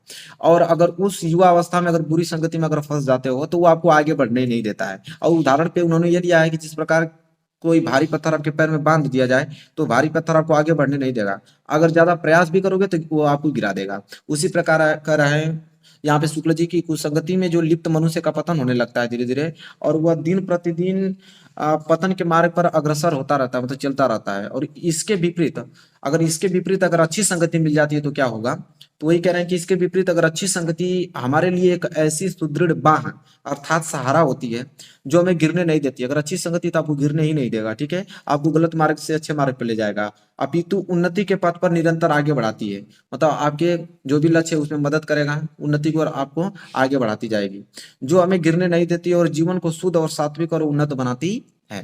तो ये आप लोगों का रेखांकित अंश का व्याख्या, द्वितीय रेखांकित अंश की व्याख्या। तो चाहे वो प्रथम पूछ ले या द्वितीय पूछ ले, दोनों पूछ लेगा, दोनों को भावार्थ आपने समझ लिया, अर्थ समझ लिया, व्याख्या समझ लिया है, और लिख दीजिएगा, ठीक है। चलिए इसको मैं साइड करता हूं, और 3 प्रश्न याद दिया था, तीनों में से कोई एक प्रश्न देगा। जैसे पहला है, युवा पुरुष की संगति के बारे में क्या कहा गया है, ठीक है। तो इसका उत्तर लिखोगे कि युवा पुरुष की जो बुरी संगति उसे अवनति के गड्ढे में प्रतिदिन गिराती जाएगी, और यदि अच्छी होगी तो उसे निरंतर उन्नति की ओर अग्रसर करेगी। ये तो हमने व्याख्या में ही आप लोगों को बता दिया है, ठीक है। और दूसरा प्रश्न पूछा है कि अच्छी संगति से होने वाले लाभों को उदाहरण देकर समझाइए। तो लिखेंगे हम लोग कि अच्छी संगति जो है ना, सहारा देने वाली बाह के समान होती है, जो व्यक्ति की जीवन रक्षक और उसे उन्नति की ओर ले जाने वाली होती है। और तीसरा यह कि कुसंग का क्या प्रभाव होता है। तो जब यह प्रश्न आ जाएगा तो लिखोगे कि कुसंग का जो प्रभाव होता है ना, बहुत भयानक होता है, और यह मनुष्य की नैतिकता और अच्छे आचरणों को नष्ट कर देता है, और इसके साथ साथ वह उसकी बुद्धि का भी क्षय करता रहता है। तो देखो अब जाके ये पहला गद्यांश आप लोगों को कंप्लीट हुआ। इस तरह लिखोगे पूरा, तब टोटली आप लोगों को 6 नंबर मिलने वाले हैं एग्जाम में। तो ये पहला गद्यांश जो कि सबसे ज्यादा इंपॉर्टेंट है, हमने बता दिया आप लोगों को। अब हम दूसरे गद्यांश की तरफ बढ़ेंगे, उसको नोट करो, उसको याद करो। 4 बताऊंगा, 4 के अलावा आएगा ही नहीं, बस उसको ही बढ़िया से पढ़ के चले जाना, ठीक है। चलिए अब दूसरा हम लोग गद्यांश देखते हैं। देखिए मेरे प्यार बच्चों, दूसरा भी मित्रता चैप्टर से ही लिया गया है, ठीक है। क्या है कि विश्वास पात्र मित्र जीवन की एक औसत है। हमें अपने मित्रों से यह आशा रखनी चाहिए कि वे उत्तम संकल्पों से हमें दृढ़ करेंगे, दोषों और त्रुटियों से हमें बचाएंगे, हमारे सत्य, पवित्रता और मर्यादा के प्रेम को पुष्ट करेंगे। जब हम कुमार्ग पर पैर रखेंगे तब वे हमें सचेत करेंगे, जब हम हतोत्साहित होंगे तब हमें उत्साहित करेंगे। सारांश यह है कि वे हमें उत्तम पूर्वक जीवन निर्वाह करने में हर तरह से सहायता देंगे। सच्ची मित्रता में उत्तम से उत्तम वैद्य की सी निपुणता और परख होती है, अच्छी से अच्छी माता का धैर्य और कोमलता होती है। ऐसी मित्रता करने का प्रयत्न प्रत्येक पुरुष को करना चाहिए। तो ये जो गद्यांश है वाकई में कमाल का गद्यांश है। 2 ही गद्यांश जो कि सबसे ज्यादा इंपॉर्टेंट है मित्रता का, ठीक है, जो हमने पहला बताया है और इस बता रहा हूं। बस मित्रता में 2 ही आप लोगों को गद्यांश पढ़ के जाने हैं, ठीक है। चलो अब इसके नीचे भी प्रश्न पूछा गया है, ठीक है। देखो पहला प्रश्न यह है कि प्रस्तुत गद्यांश के पाठ और लेखक का नाम लिखिए। चलिए इसको पहले हल करते हैं। तो उसको संदर्भ बोलते हैं, संदर्भ हेडिंग डाला, और वही संदर्भ रहेगा जो पहले वाले का था। प्रस्तुत गद्यावतरण आचार्य रामचंद्र शुक्ल द्वारा लिखित। यह हमारी पाठ्य पुस्तक हिंदी के गद्य खंड में संकलित मित्रता नामक निबंध से अवतरित है, ठीक है। वही चीज आचार्य रामचंद्र शुक्ल जी लिखे हैं, हिंदी गद्य खंड से लिया गया है, मित्रता नामक निबंध से अवतरित है, बस। अब देखो व्याख्या देखेंगे तो इसके भी 2 व्याख्या है, एक प्रथम रेखांकित अंश की व्याख्या, एक द्वितीय रेखांकित अंश की व्याख्या। दोनों में से कोई एक दे देता है, ठीक है। बहुत बार पहली बार भी दे दिया, बहुत बार दूसरा वाला भी दे दिया है। तब कौन जानता है कि दे दे पहला दे दे कि दूसरा दे दे, इसलिए दोनों में बता रहा हूं। तो पहला देखने वाला है यहां तक, ठीक है। मैं पढ़ता हूं कि विश्वास पात्र मित्र जीवन की एक औसत है। हमें अपने मित्रों से यह आशा रखनी चाहिए कि वे उत्तम संकल्पों से हमें दृढ़ करेंगे, दोषों और त्रुटियों से हमें बचाएंगे, हमारे सत्य, पवित्रता और मर्यादा के प्रेम को पुष्ट करेंगे। जब हम कुमार पर पैर रखेंगे तब वो हमें सचेत करेंगे, जब हम उत्साहित होंगे तब वो हमें उत्साहित करेंगे, ठीक है। अब इसका व्याख्या देखने वाले हैं। तो हेडिंग डालेंगे प्रथम रेखांकित अंश की व्याख्या, नोट कीजिए यहाँ पे। आचार्य शुक्ल जी का कहना है उनका कि जिस प्रकार अच्छी औसत, औसत मतलब दवाइयां, जिस प्रकार अच्छी दवाइयां आपके शरीर को अनेक प्रकार के रोगों से बचाकर स्वस्थ बना देती हैं, उसी प्रकार विश्वसनीय मित्र अनेक बुराइयों से बचाकर हमारे जीवन को उन्नत और सुंदर बनाता है। और हमारा मित्र ऐसा होना चाहिए जिस पर हमें यह विश्वास हो कि वह हमें सदा उत्तम कार्यों में लगाएगा, वो मतलब कभी गलत मार्ग पे मुझे नहीं ले जाएगा, ठीक है। हमारे मन में अच्छे विचारों को उत्पन्न करेगा, वह बुराइयों और गलतियों से हमें बचाता रहेगा, और हम में सत्य और मर्यादा के प्रति प्रेम को क्या करेगा, विकसित करेगा, और उनमें किसी तरह की कमी नहीं आने देगा वह।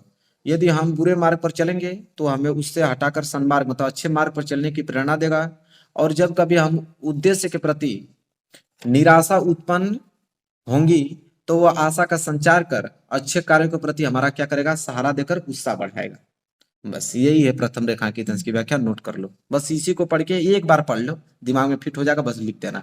कोई जरूरी नहीं है कि मैं कह रहा हूँ कि नोट कर लो, इसी को एकदम हूबहू याद करके जाना। एक बार भावार्थ को समझ लो, कहना क्या चाह रहा है, बस जाके व्यक्त कर देना, ठीक है। चलो, अब द्वितीय रेखांकित अंश की व्याख्या, जो कि सबसे ज्यादा यही पूछा जाता है, सबसे ज्यादा यहाँ से लेकर, कि सच्ची मित्रता में उत्तम से उत्तम वैद्य की निपुणता और परख होती है, अच्छी से अच्छी माता का धैर्य और कोमलता होती है। ऐसी मित्रता करने का प्रयत्न प्रत्येक पुरुष को करना चाहिए। चलिए, द्वितीय रेखांकित अंश की व्याख्या है, यहाँ पे हेडिंग डालिए, द्वितीय रेखांकित अंश की व्याख्या, और नोट कीजिए। लिखेंगे कि आचार्य रामचंद्र शुक्ल जी का कहना है कि जिस तरह कुशल वैद्य नाड़ी देखकर तत्काल रोग का पता लगा लेता है, उसी प्रकार अगर सच्चा मित्र जो है ना, हमारे गुणों और दोषों को परख लेता है। और जिस प्रकार अच्छी माता धैर्य के साथ सभी कष्टों को सहन कर मधुर व्यवहार करती है, उसी प्रकार सच्चा मित्र जो है अपने मित्र को बड़े धैर्य पूर्वक कुमार्ग, मतलब कुमार्ग मतलब गलत रास्ते से हटाकर स्नेह के साथ अच्छे मार्ग पर लाता है।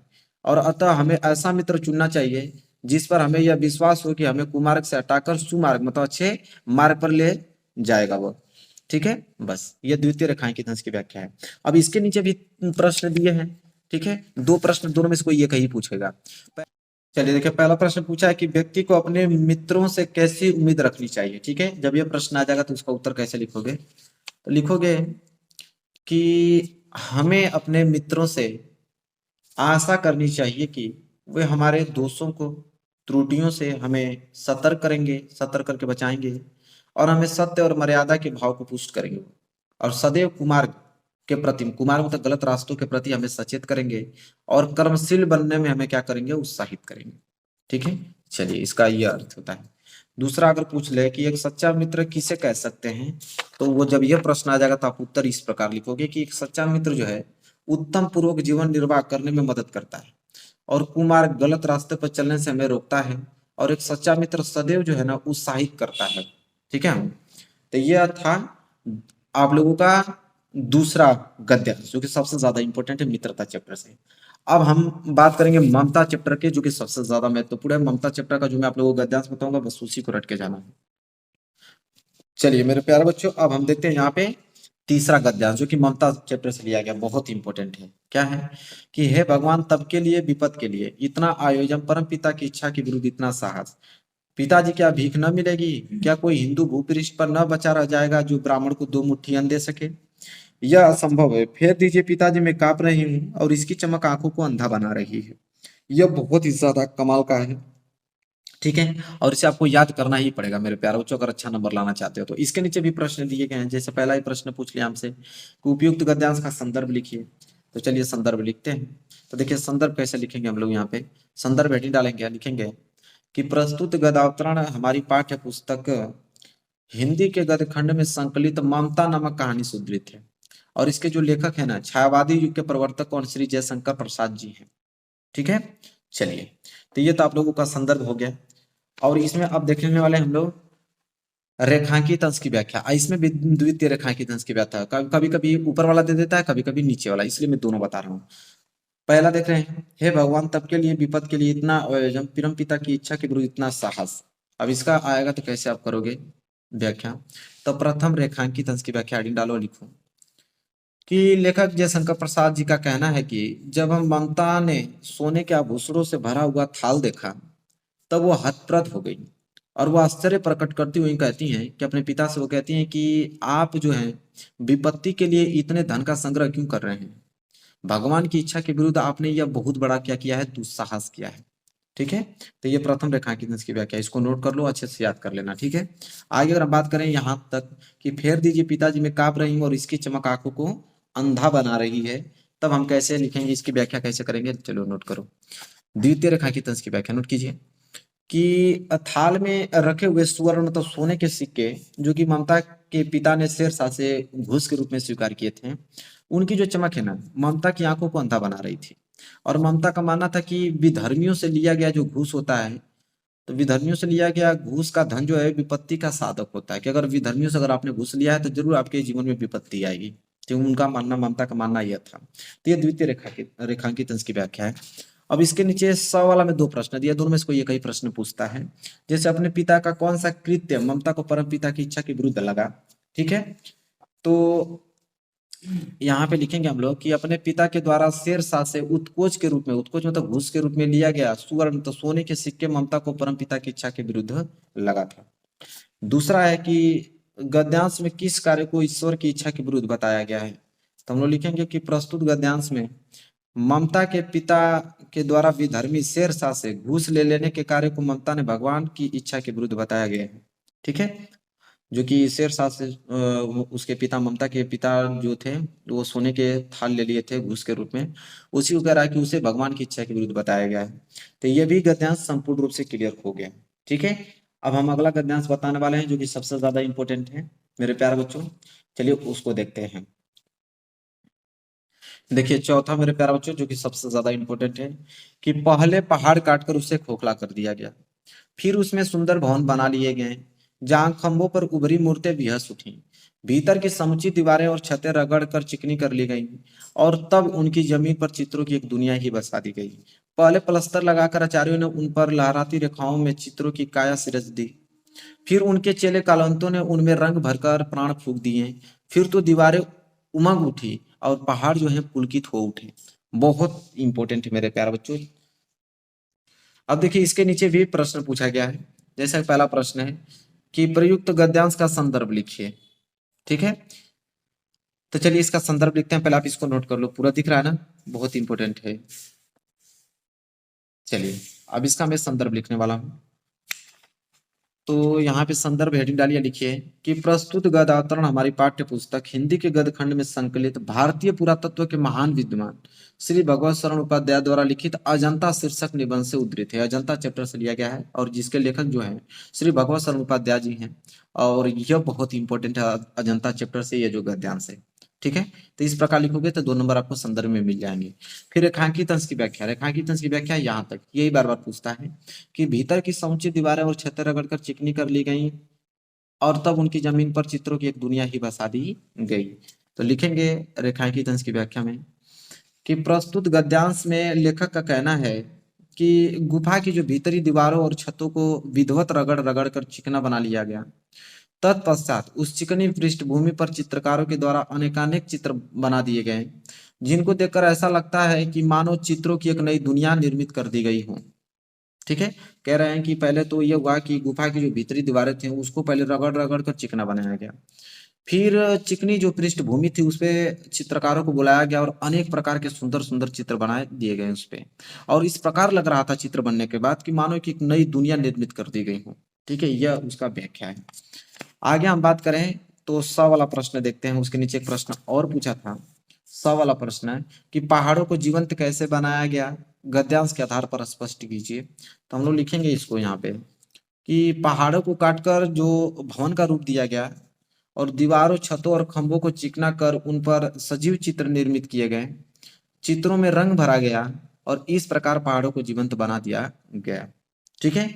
तो यहाँ पे ये भी संपूर्ण रूप से क्लियर हो गया। एग्जाम की कॉपी रहेगी, यहाँ पे आप लोगों को अपना रोल नंबर भरना है, उसी रोल नंबर को आप लोगों को यहाँ पे अंकों में लिखना है, ठीक है। और यहाँ पे आप लोगों को हिंदी डालना है, प्रश्न पत्र में केवल डालना है, और प्रश्न पत्र अंकित संकेतांक जो पेपर कोड होता है, ठीक है, पेपर कोड को आप लोगों को ऐसे डालना है। 801 AB हमने एक पेपर कोड था, ठीक है, उस समय हमने डाला है, उसको इस तरह डाल दीजिएगा, आपके पेपर कोड रहेगा, ठीक है। और दिन आपको बृहस्पतिवार रहेगा और परीक्षा तिथि हम पाली 16 तारीख 2 का महीना 2023 डालना और प्रथम पाली डालना, ठीक है। और केंद्र का नाम, जिस स्कूल में तुम पेपर दोगे कल, ठीक है, उसी स्कूल का नाम होना चाहिए, इतना याद रखना, ठीक है। जिस स्कूल में बैठ के पेपर दोगे उसी स्कूल का नाम यहाँ पे लिखना है, बाकी सब छोड़ दो, ठीक है। और अगर हम OMR सीट की बात करें तो यहाँ पे आप लोगों का जिला कोड और नाम, यहाँ पे जिला कोड का नाम और अपना डिस्ट्रिक्ट का नाम भर देना है। केंद्र कोड का यहाँ पे अपना केंद्र कोड नाम डाल दीजिएगा, उसमें प्रश्न पत्र लिखा रहेगा। अनुक्रमांक यहाँ पे अपना डाल दीजिएगा, विषय का कोड और विषय का नाम डाल दीजिएगा, प्रश्न पत्र संख्या डाल दीजिएगा, ठीक है। बस यहाँ इसके बाद आप लोगों को करना क्या, यहाँ पे एक अपना सिग्नेचर करना है, ठीक है। और ये दोनों कॉलम आपको छोड़ देना है, इसको और यहाँ पे मोहर लगेगी, जिस स्कूल में आज जिस सेंटर गया था उसी स्कूल की यहाँ पे क्या लगेगी, मोहर लगेगी, ठीक है। और ये जो भाग आप देख रहे हो ये नहीं करना है क्योंकि यह कला के लिए है, जब कला के पेपर देने जाओगे तो। और यहाँ पे संकेतांक भर देना, ठीक है, अपने पेपर कोड का। जैसे पेपर कोड का अगर हम बात करें तो देखो, जैसे हिंदी का पेपर है ये 2022 का 801 ए बी, तो देखो ए और बी ये संकेतांक है, ठीक है। तो पहला अक्षर ए यहाँ भर देना और बी जो है बी को यहाँ पे भर देना, ठीक है। और ए खोजना, ए कहाँ है, यहाँ पे, ए को यहाँ पे कलर कर देना है। इतना याद रखना, ब्लैक पेन से आपको यह करना है, ठीक है। इसको ब्लैक पेन से, बी है तो बी को यहाँ पे आपको ढूंढना पड़ेगा, बी यहाँ पे, बी को यहाँ पे आप लोगों को अच्छे से कलर कर देना है, ठीक है। लेकिन याद रखें बॉल पॉइंट होना चाहिए ब्लैक पेन, ठीक है। चलिए, तो यहाँ इतना कर दोगे। अब चलिए इसका सोल्यूशन बता रहा हूँ, यहाँ पे तुरंत इसका सोल्यूशन देखो। सबसे पहले यहाँ पे 20 नंबर का एमसीक्यू क्वेश्चन आएगा, उसको देखते हैं। चलिए 20 नंबर का बहुविकल्पीय प्रश्न पहले देखो। जैसे पहला प्रश्न है कि बाबू गुलाब राय किस युग के लेखक हैं, तो देखिए बाबू गुलाब राय किस युग के लेखक हैं, तो ये आपके द्विवेदी युग के लेखक हैं, तो बी सही आंसर हो जाएगा। चिंतामणि किस विधा की रचना है मेरे प्यार बच्चों, तो यह निबंध विधा की रचना है, तो पहला जो है राइट आंसर हो जाएगा। आगे हम बात करें गबन किसकी रचना है, गबन किसकी रचना, तो मुंशी प्रेमचंद्र की रचना है, इतना याद रखना, ठीक है। तो पहला हो जाएगा। अगर हम चौथा बात करें तो शुक्ल युग की समय अवधि, तो देखो शुक्ल युग की समय अवधि है 1919 से लेकर 1938 तक, तो बी जो है राइट आंसर हो जाएगा। नीट का निर्माण फिर किस विधा की रचना है, तो मेरे प्यारे बच्चों आत्मकथा की विधा की रचना है, तो बी क्या हो जाएगा सही आंसर। बात करें आगे प्रिय प्रवास किस युग की रचना है, तो प्रिय प्रवास आप लोगों का द्विवेदी युग की रचना है, तो ए जो है राइट आंसर हो जाएगा। आगे बात करें मधुशाला किसकी रचना है, मधुशाला हरिवंश राय बच्चन जी की है, तो तीसरा जो है राइट आंसर हो जाएगा। भारत भारती किसकी रचना मेरे प्यारे बच्चों, तो ये मैथिली शरण गुप्त की है रचना, तो बी जो है राइट आंसर हो जाएगा। आधुनिक काल कब से कब तक माना जाता है, तो सन 1843 से लेकर अब तक माना जाता है आधुनिक काल, ठीक है। इसके बाद 10वां देखें मतीराम किस युग के कवि हैं, तो ये रीतिकाल युग के कवि हैं, ठीक है। तो यहाँ पे चौथा जो है राइट आंसर हो जाएगा। आगे अगर हम बात करें, इसको हटाऊं प्रश्न नंबर 11 की तरफ, देखिए प्रश्न नंबर 11 है कि हास्य रस का स्थायी भाव क्या होता है, तो देखो हास्य रस का स्थायी भाव जो होता है हास होता है, ठीक है। तो तीसरा जो है राइट आंसर हो जाएगा। फिर है कि सोहत ओढ़े पीत पट श्याम सलोने गात मनो नीलमणि सेल पर आतप परियो प्रकाश, उपयुक्त पंक्ति में कौन सा अलंकार है, ठीक है। इसमें पूछा है कि कौन सा अलंकार है, तो उत्प्रेक्षा अलंकार है, दूसरा जो है राइट आंसर हो जाएगा, ठीक है। आगे हम बात करें कि रोला छंद में कुल कितने चरण होते हैं, तो टोटल 4 चरण होते हैं, तो तीसरा जो है राइट आंसर हो जाएगा। आकर्षण शब्द में उपसर्ग का प्रयोग किया गया, उपसर्ग मतलब जो आगे जुड़ता हो, तो इसमें क्या जुड़ा है आ, इसलिए डी जो है राइट आंसर हो जाएगा। इसका प्रत्येक के कितने भेद होते हैं, तो मेरे प्यारे बच्चों प्रत्येक के 2 भेद होते हैं, ठीक है।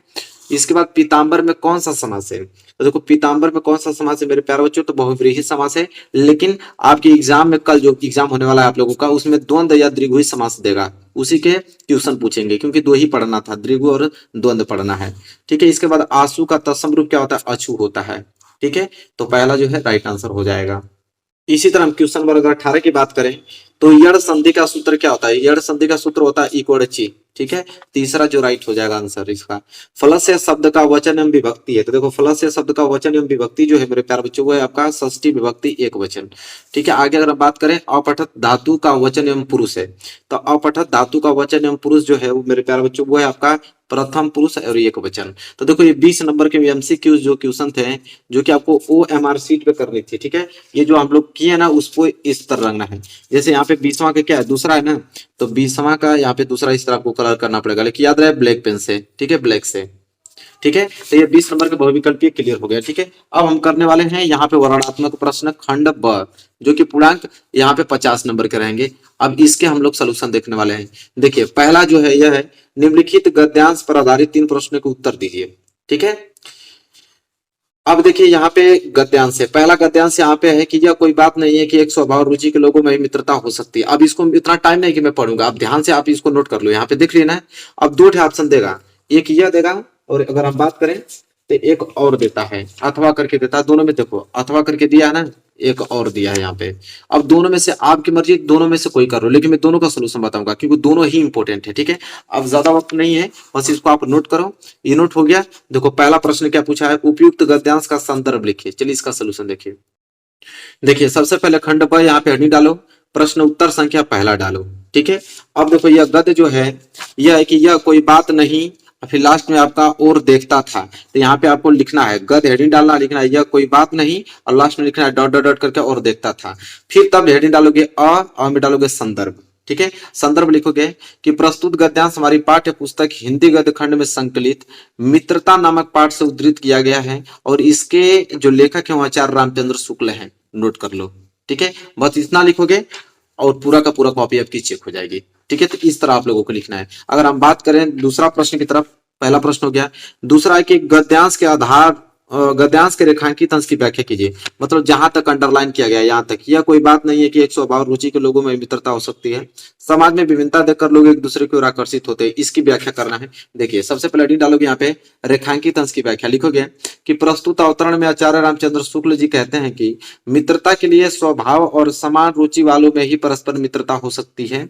यह धारणा उचित नहीं है। विपरीत स्वभाव और विपरीत रुचि की समरूपता आवश्यक नहीं होती है। कुछ लोग सोचते हैं कि समान स्वभाव और समान रुचि रखने वालों में ही परस्पर, यहां तक नोट करते रहो, अब समझाने में टाइम नहीं है, बस इसको आप एक बार सुन लो और उसके भावार्थ को समझ लो, बस जाके कल एग्जाम में लिख देना, ठीक है। अब इसके आगे कुछ और है, इधर लिखना पड़ेगा, मुझे दिखाता हूं। देखो उसी के आगे लिखना है कि मित्रता हो सकती है। यह धारणा उचित नहीं है कि विपरीत स्वभाव और विपरीत रुचि रखने वालों में ही घनिष्ठ मित्रता हो सकती है। लोग विभिन्नता देखकर भी परस्पर आकर्षित होते हैं, इसका कारण अभाव है। जैसे दुर्बल व्यक्ति जो है ना उत्साही बलवान की तरफ, और दुखी व्यक्ति जो है प्रसन्नचित्त व्यक्ति की तरफ आकर्षित होता है। बस एक बार आप लोगों को इस वीडियो को देखना है और इसके शब्दों को ध्यान से समझना है, बस यही आप लोगों को लिख देना है एग्जाम में। इसके बाद अगर हम बात करें तो देखो तीसरा प्रश्न क्या पूछा है। तीसरा प्रश्न एक और है यहाँ पे कि लेखक के अनुसार समाज में विभिन्नता देखकर लोग एक दूसरे की ओर क्यों आकर्षित होते हैं। देखो यहाँ पे मैं जूम कर देता हूँ, देखो अब दिख रहा है ना, ये यही प्रश्न है और इसका उत्तर कैसे लिखोगे, यहाँ पे देखो हेडिंग डालोगे तीसरा और लिखोगे कि लेखक के अनुसार समाज में विभिन्नता देखकर अपने अभावों को भरने के लिए विपरीत गुणों की तरह लोग आकर्षित होते हैं। दुखी व्यक्ति ज्ञानी व्यक्ति की तरफ आकर्षित होता है और कृष्ण और सुदामा की मित्रता, चाणक्य और चंद्रगुप्त की मित्रता इतिहास में क्या है, प्रसिद्ध है। बस ये हो गया। अब अगर हम बात करें जो लोग अथवा करना चाहेंगे वो अथवा कैसे करेंगे, बहुत इंपॉर्टेंट ये वाला है जो मैं आप लोगों को बताने जा रहा हूँ। देखो नोट कर लो, हे भगवान तब के लिए विपद के लिए इतना आयोजन, परम पिता की इच्छा के विरुद्ध इतना साथ, पिताजी क्या भीख नहीं मिलेगी। क्या कोई हिंदू विपरीत पर न बचा रह जाएगा जो ब्राह्मण को 2 मुट्ठी अन्न दे सके। यह संभव है, फेर दीजिए पिताजी में कांप रही और इसकी चमक आंखों को अंधा बना रही। अब तो नोट कर लिया ही होगा आप लोगों ने। देखो पहला प्रश्न का सलूशन देखते हैं, उपयुक्त गद्यांश का संदर्भ लिखिए। अब हम लोग संदर्भ देखने वाले हैं इसका। देखो अगर इसको लिखना होगा तो कैसे लिखोगे, प्रश्न उत्तर पहला का अथवा, और ये भी गद्य है, आगे के 2 लाइन लिखोगे, हे भगवान तब के लिए, और लास्ट की लाइन अंधा बना रही है। पहला प्रश्न क्या था इसका, पहला प्रश्न संदर्भ, संदर्भ हेडिंग डालोगे ब्लैक स्केच से, लिखोगे कि प्रस्तुत गद्य अवतरण हमारी पाठ्य पुस्तक हिंदी के गद्य खंड में संकलित ममता नामक कहानी से उद्धृत है और इसके लेखक श्री जयशंकर प्रसाद जी हैं।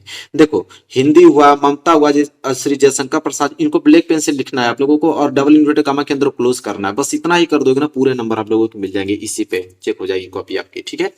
इसके बाद अगर हम बात करें दूसरा प्रश्न था रेखांकित अंश की व्याख्या, ठीक है। चलिए देखते हैं कि किसके नीचे अंडरलाइन किया गया उसका व्याख्या पूछा है। देखो यहाँ तक, परम पिता की इच्छा के विरुद्ध इतना साहस, पिताजी क्या भीख न मिलेगी। क्या कोई हिंदू भूपृष्ठ पर न बचा रह जाएगा जो बचा रह जाएगा। बस यहाँ तक अंडरलाइन है और इसी का अर्थ बताना है, व्याख्या करना है। तो हेडिंग डालेंगे रेखांकित अंश की व्याख्या, लिखेंगे कि यह जानना आवश्यक है कि हम ईश्वर की इच्छा के बिना कुछ नहीं कर सकते हैं।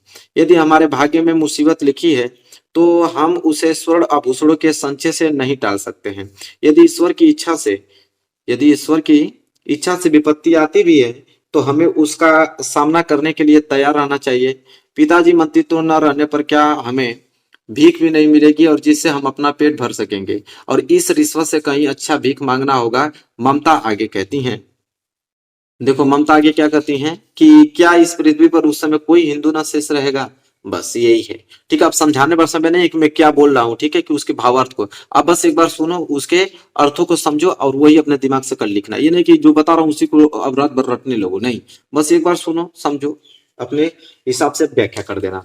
देखो तीसरा प्रश्न हमसे यहाँ पे क्या पूछा था, ठीक है, ये भी प्रश्न हो गया। तीसरा है कि ममता द्वारा किस कार्य को ईश्वर की इच्छा के विरुद्ध बताया गया है। तो लिखेंगे कि अपने पिता के द्वारा शेरशाह से उत्कोच के रूप में, मतलब घूस के रूप में लिए गए स्वर्ण के सिक्के ममता को परम पिता की इच्छा के विरुद्ध बताया गया है। बस मतलब उसके इच्छा के विरुद्ध लगा ममता को। ये भी प्रश्न हो गया। आगे अगर हम बात करें तो देखो दूसरा प्रश्न क्या है, यहाँ पे दूसरा प्रश्न दिए गए पद्यांश के आधारित 3 प्रश्नों का उत्तर दीजिए। पद्यांश आ गया और ये भी 6 नंबर का। देखो ये पद्यांश जो है बहुत इंपॉर्टेंट, दोनों बहुत इंपॉर्टेंट है कि चरण कमल बंधु हरिराई जाकी कृपया पंगु गृह लहो, अंधे को सब कुछ दर्शाई बहिरो सुने गूंग, पुनि बोले अरंक चक चले सिर छत्र धराई, सूरदास स्वामी करुणा में बार बार बंद होती ही पाई। अब देखो पहला प्रश्न है, उपयुक्त गद्यांश का संदर्भ लिखिए। ठीक है, नोट बस करते रहिए आप। देखो प्रश्न उत्तर दूसरा और पहला प्रश्न है संदर्भ। संदर्भ इसका बताना है, लिखेंगे कि प्रस्तुत पद हमारी पाठ्य पुस्तक के काव्य खंड के पद शीर्षक से उद्धृत है और यह सूरदास द्वारा रचित सूरसागर महाकाव्य से लिया गया है। बस हो गया, 10 नंबर मिल जाएंगे पूरे। इसके बाद देखो, जब भी पद्यांश किया जाता है ना तो उसके साथ प्रसंग भी लिखा जाता है। ठीक है, तो प्रसंग मतलब ये चीज होता है कि उस पद्यांश में किन चीजों के बारे में बात किया गया है, एक छोटा सा वर्ड में बताइए। तो प्रसंग में लिखेंगे कि प्रस्तुत पद में सूरदास जी ने भगवान श्री कृष्ण की महिमा का वर्णन करते हुए उनके चरणों की वंदना की है। ठीक है, बस इसके बाद हम लोग व्याख्या। ठीक है, अब यहाँ पे इसको देखो, ये पूरे के पूरे जो पद्यांश यहाँ तक दिख रहा है ना, अब इसका व्याख्या देखने वाले हैं। तो देखो व्याख्या हेडिंग डालेंगे, दूसरी हेडिंग, और व्याख्या हेडिंग डालने बाद लिखेंगे, मैं उस ईश्वर भगवान श्री कृष्ण के कमलवत चरणों की वंदना करता हूँ जिनकी कृपया से लंगड़ा व्यक्ति जो है पर्वत पर चढ़ जाता है, अंधे को सब कुछ दिखाई देने लगता है, 12 व्यक्ति को सब कुछ सुनाई देने लगता है, गूंगा व्यक्ति बोलने लगता है और निर्धन व्यक्ति सिर पर छत धारण कर चलने लगता है। बस ठीक है, देखो व्याख्या भी हो गया यहाँ पे। इसके बाद एक प्रश्न और बोला है यहाँ पे, तीसरा प्रश्न कि उपयुक्त पंक्तियों में कौन सा अलंकार है। तो देखिए तीसरा लिखेंगे कि उक्त पद में एक रूपक अलंकार है और अनुप्रास अलंकार की अभिव्यक्ति हुई है। ठीक है, इसके बाद देखिए जो लोग उसको नहीं करना चाहेंगे इसको करना चाहेंगे, देखिए दोनों इंपॉर्टेंट है, पक्का 100% कल आपको देखने को मिलेगा। देखो ये वाला, सुनी सुंदर बैन सुधारा साने सयानी है, जानकी जानी भली, तिरछे करी नैन तिन्हें समझाई कुछ मुस्काई चली। ठीक है, अब मैं पढ़ूंगा नहीं, बस नोट कर लो। ठीक है, अब सबसे पहले इसका क्या लिखना पड़ेगा हमें मेरे प्यारे बच्चों, यहाँ दिखा देता हूं। सबसे पहला जो प्रश्न है पूछा है कि उपयुक्त पद्यांश का संदर्भ लिखिए। ठीक है, चलिए इसका संदर्भ लिखते हैं। तो लिखोगे प्रश्न उत्तर दूसरा का अथवा, इस तरह हेडिंग डालोगे तब लिखोगे इसको। कैसे, देखो पहला संदर्भ, संदर्भ में लिखोगे कि प्रस्तुत पद्यांश गोस्वामी तुलसी द्वारा रचित कवितावली से हमारी पाठ्य पुस्तक हिंदी के काव्य खंड में संकलित वनपथ शीर्षक कविता से अवतरित है। बस इतना ही लिखना है, और जो मेन मेन पॉइंट है उसको आप लोगों को ब्लैक पेन से लिख के हाईलाइटेड कर देना जिस तरह किया हूं। ठीक है, इसके बाद प्रसंग, इन पंक्तियों में ग्राम वधुओं के प्रश्न का उत्तर देती हुई सीता जी अपने हाव भाव से ही राम के विषय में सब कुछ बता देती हैं। प्रसंग हो गया। अब जब जाके दूसरा हम प्रश्न करेंगे यहाँ पे कि रेखांकित अंश की व्याख्या। ठीक है, मतलब उसके पूरे के पूरे जो पद्यांश उसका व्याख्या देखने वाले हैं। ठीक है, लेकिन याद रखिए पूरे के पूरे पद्यांश के नहीं देखेंगे, यहाँ पे रेखांकित अंश की व्याख्या पूछा ना, यहाँ तक जो यहाँ पे बस व्याख्या है। अनुराग तलाक में भानु उदय विकसी मनु मंजुल कंजकली। ठीक है, अभी संरेखांकित अंश की व्याख्या देखने वाले हैं। चलो नोट करो एकदम बढ़िया से, हमने थोड़ा बढ़ा चढ़ा के अच्छे से लिखा है कि ग्राम वधु ने राम के विषय में सीता जी से पूछा कि ये सावले और सुंदर रूप वाले तुम्हारे क्या लगते हैं। ग्राम वधु के अमृत जैसे मधुर वचनों को सुनकर चतुर सीता जी उनके मनोभाव को समझ गई और सीता जी ने उनके प्रश्न का उत्तर अपनी मुस्कुराहट तथा संकेत भरी दृष्टि से ही दे दिया। उन्हें मुख से कुछ बोलने की आवश्यकता ही नहीं पड़ी। उन्होंने स्त्रियोचित लज्जा के कारण केवल संकेत से ही राम के विषय में यह समझा दिया कि ये मेरे पति हैं। तुलसीदास जी कहते हैं कि सीता जी के संकेत को समझकर सभी सखियां राम के सौंदर्य को एकाटक देखती हुई अपने नेत्रों का लाभ प्राप्त करने लगी। उस समय ऐसा प्रतीत हो रहा था मानो प्रेम के सरोवर में राम रूपी सूर्य का उदय हो गया हो और ग्राम वधुओं के नेत्र रूपी कमल की सुंदर कलियां खिल गई हो। ठीक है, बस नोट कर लो, इसको 1-2 बार अच्छे तरीके से पढ़ लेना बस, बाकी पूरा का पूरा भावार्थ इसका समझ जाओगे कहना क्या चाह रहा है। ठीक है, ये भी क्लियर हो गया। इसके बाद देखो, इसके बाद एक प्रश्न और पूछा है यहाँ पे कि अनुराग तलाक तथा मनु मंजुल कंजकली में कौन सा अलंकार है। ठीक है, तो देखो ये भी प्रश्न यहाँ पे क्लियर कर लेना इस तरह लिख के। आगे अगर हम बात करें तो देखो प्रश्न नंबर तीसरा, और ये तो प्रश्न वाकई में कमाल का प्रश्न है मेरे प्यार बच्चों, एकदम बढ़िया से देख लो, तुम छाप लो इसको कि दिए गए गद्यांश में से किसी एक का संदर्भ सहित हिंदी में अनुवाद करना है। 5 नंबर, यही बहुत इंपॉर्टेंट है, हमको लगता है यही आने वाला है कल।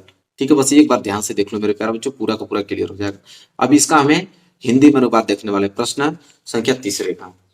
देखिए मेरे प्यार बच्चों, प्रश्न संख्या तीसरा, इस तरह हेडिंग आपको डालना है, लिखना है कि प्रस्तुत गद्यांश हमारी पाठ्य पुस्तक हिंदी के संस्कृत खंड के वाराणसी पाठ से उद्धृत है। बस प्रसंग में लिखोगे कि इस गद्यांश में वाराणसी की ऐतिहासिकता तथा अब स्थिति के विषय में बताया गया है, और अनुवाद में लिखोगे कि अनुवाद उसका देखने वाले हैं, ये जो पूरा का पूरा देख रहे हो ना, इसी का अनुवाद देखने वाले, पूरा का पूरा जो देख रहे हो यहाँ से लेके यहाँ तक इसका अनुवाद है। लिखोगे यह नगरी भारतीय संस्कृति और संस्कृत भाषा की केंद्र अस्थि है। यहीं से संस्कृत साहित्य और संस्कृति का प्रकाश सभी जगह फैला है।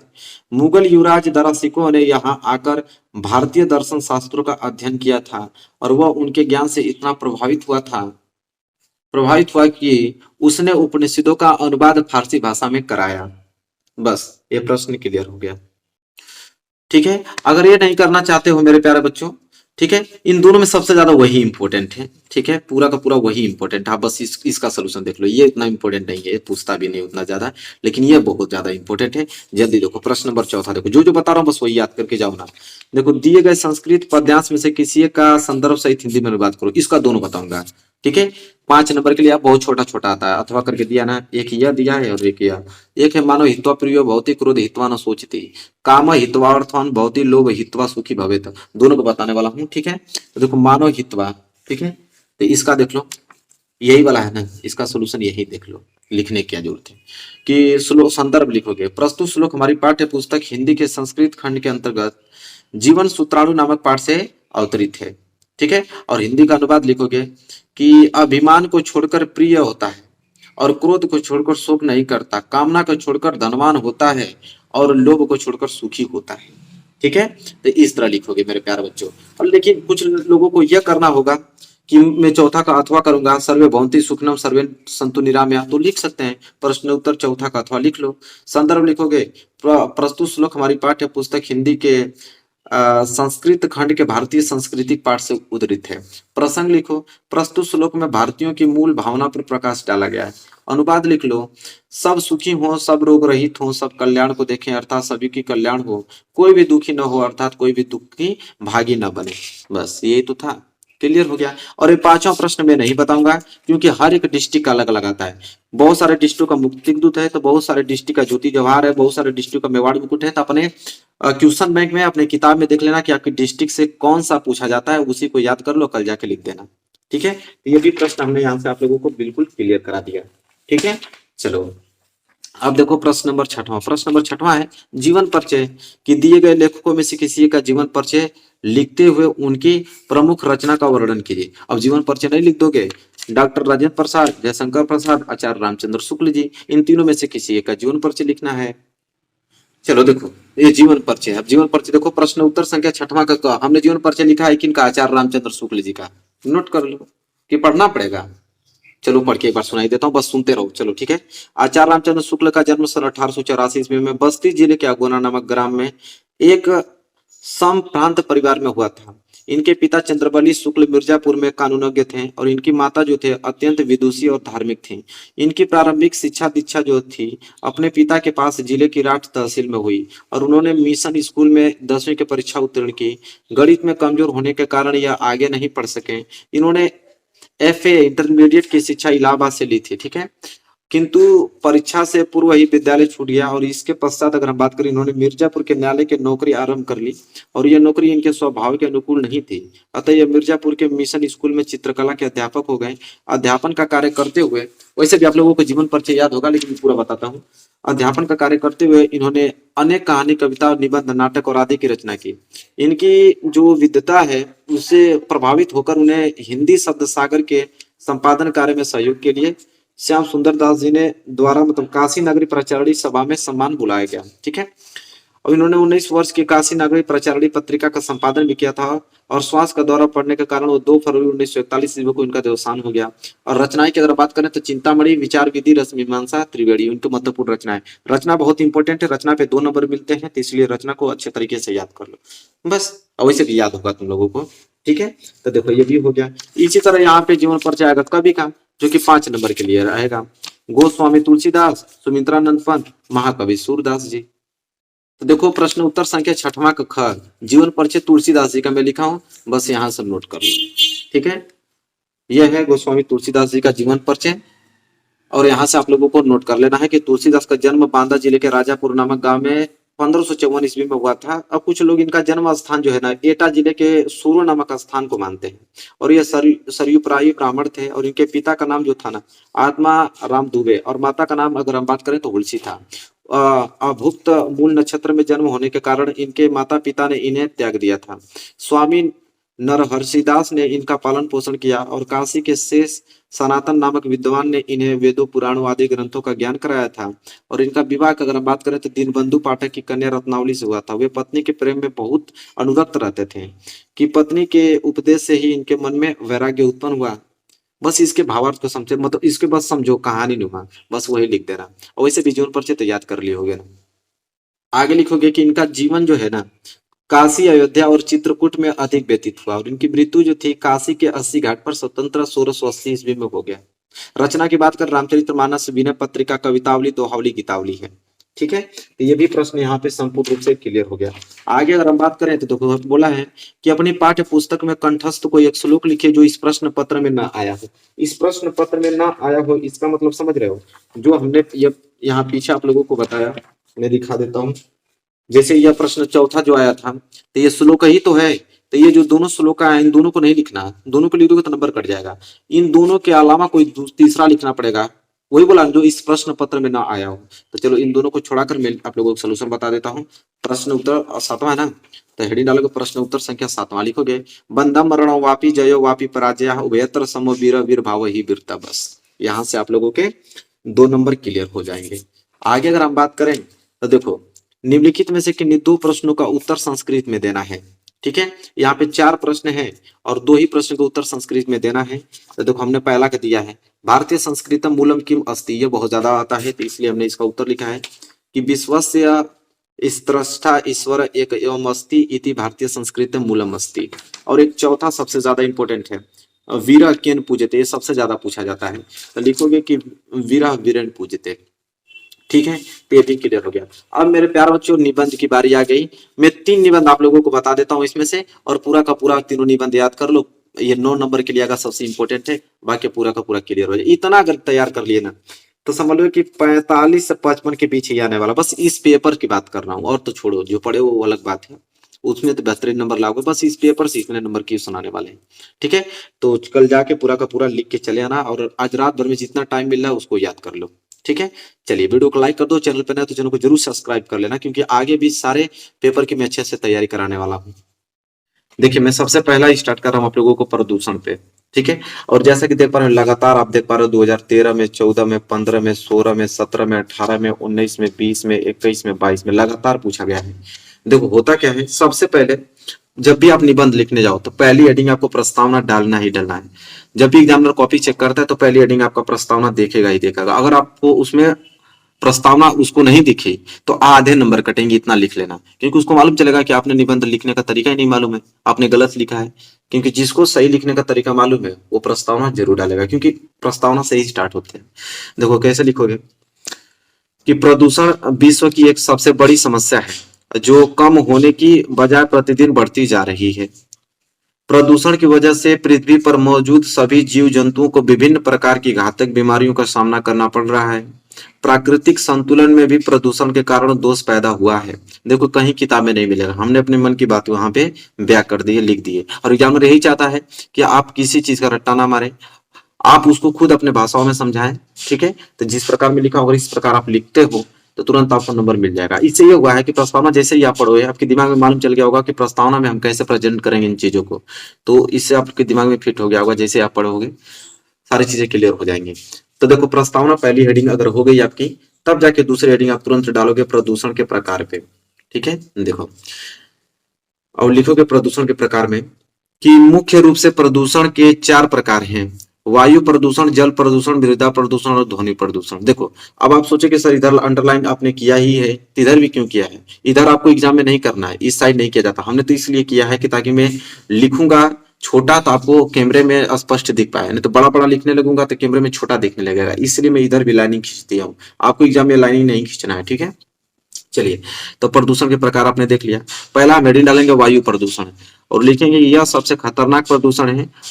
वायु प्रदूषण का मुख्य कारण जो है उद्योगों और वाहनों से निकलने वाला क्या है, धुआं है। जो गाड़ियों से धुआं निकलता है वह सबसे खतरनाक, वहां से इस प्रदूषण का निर्माण होता है। ठीक है।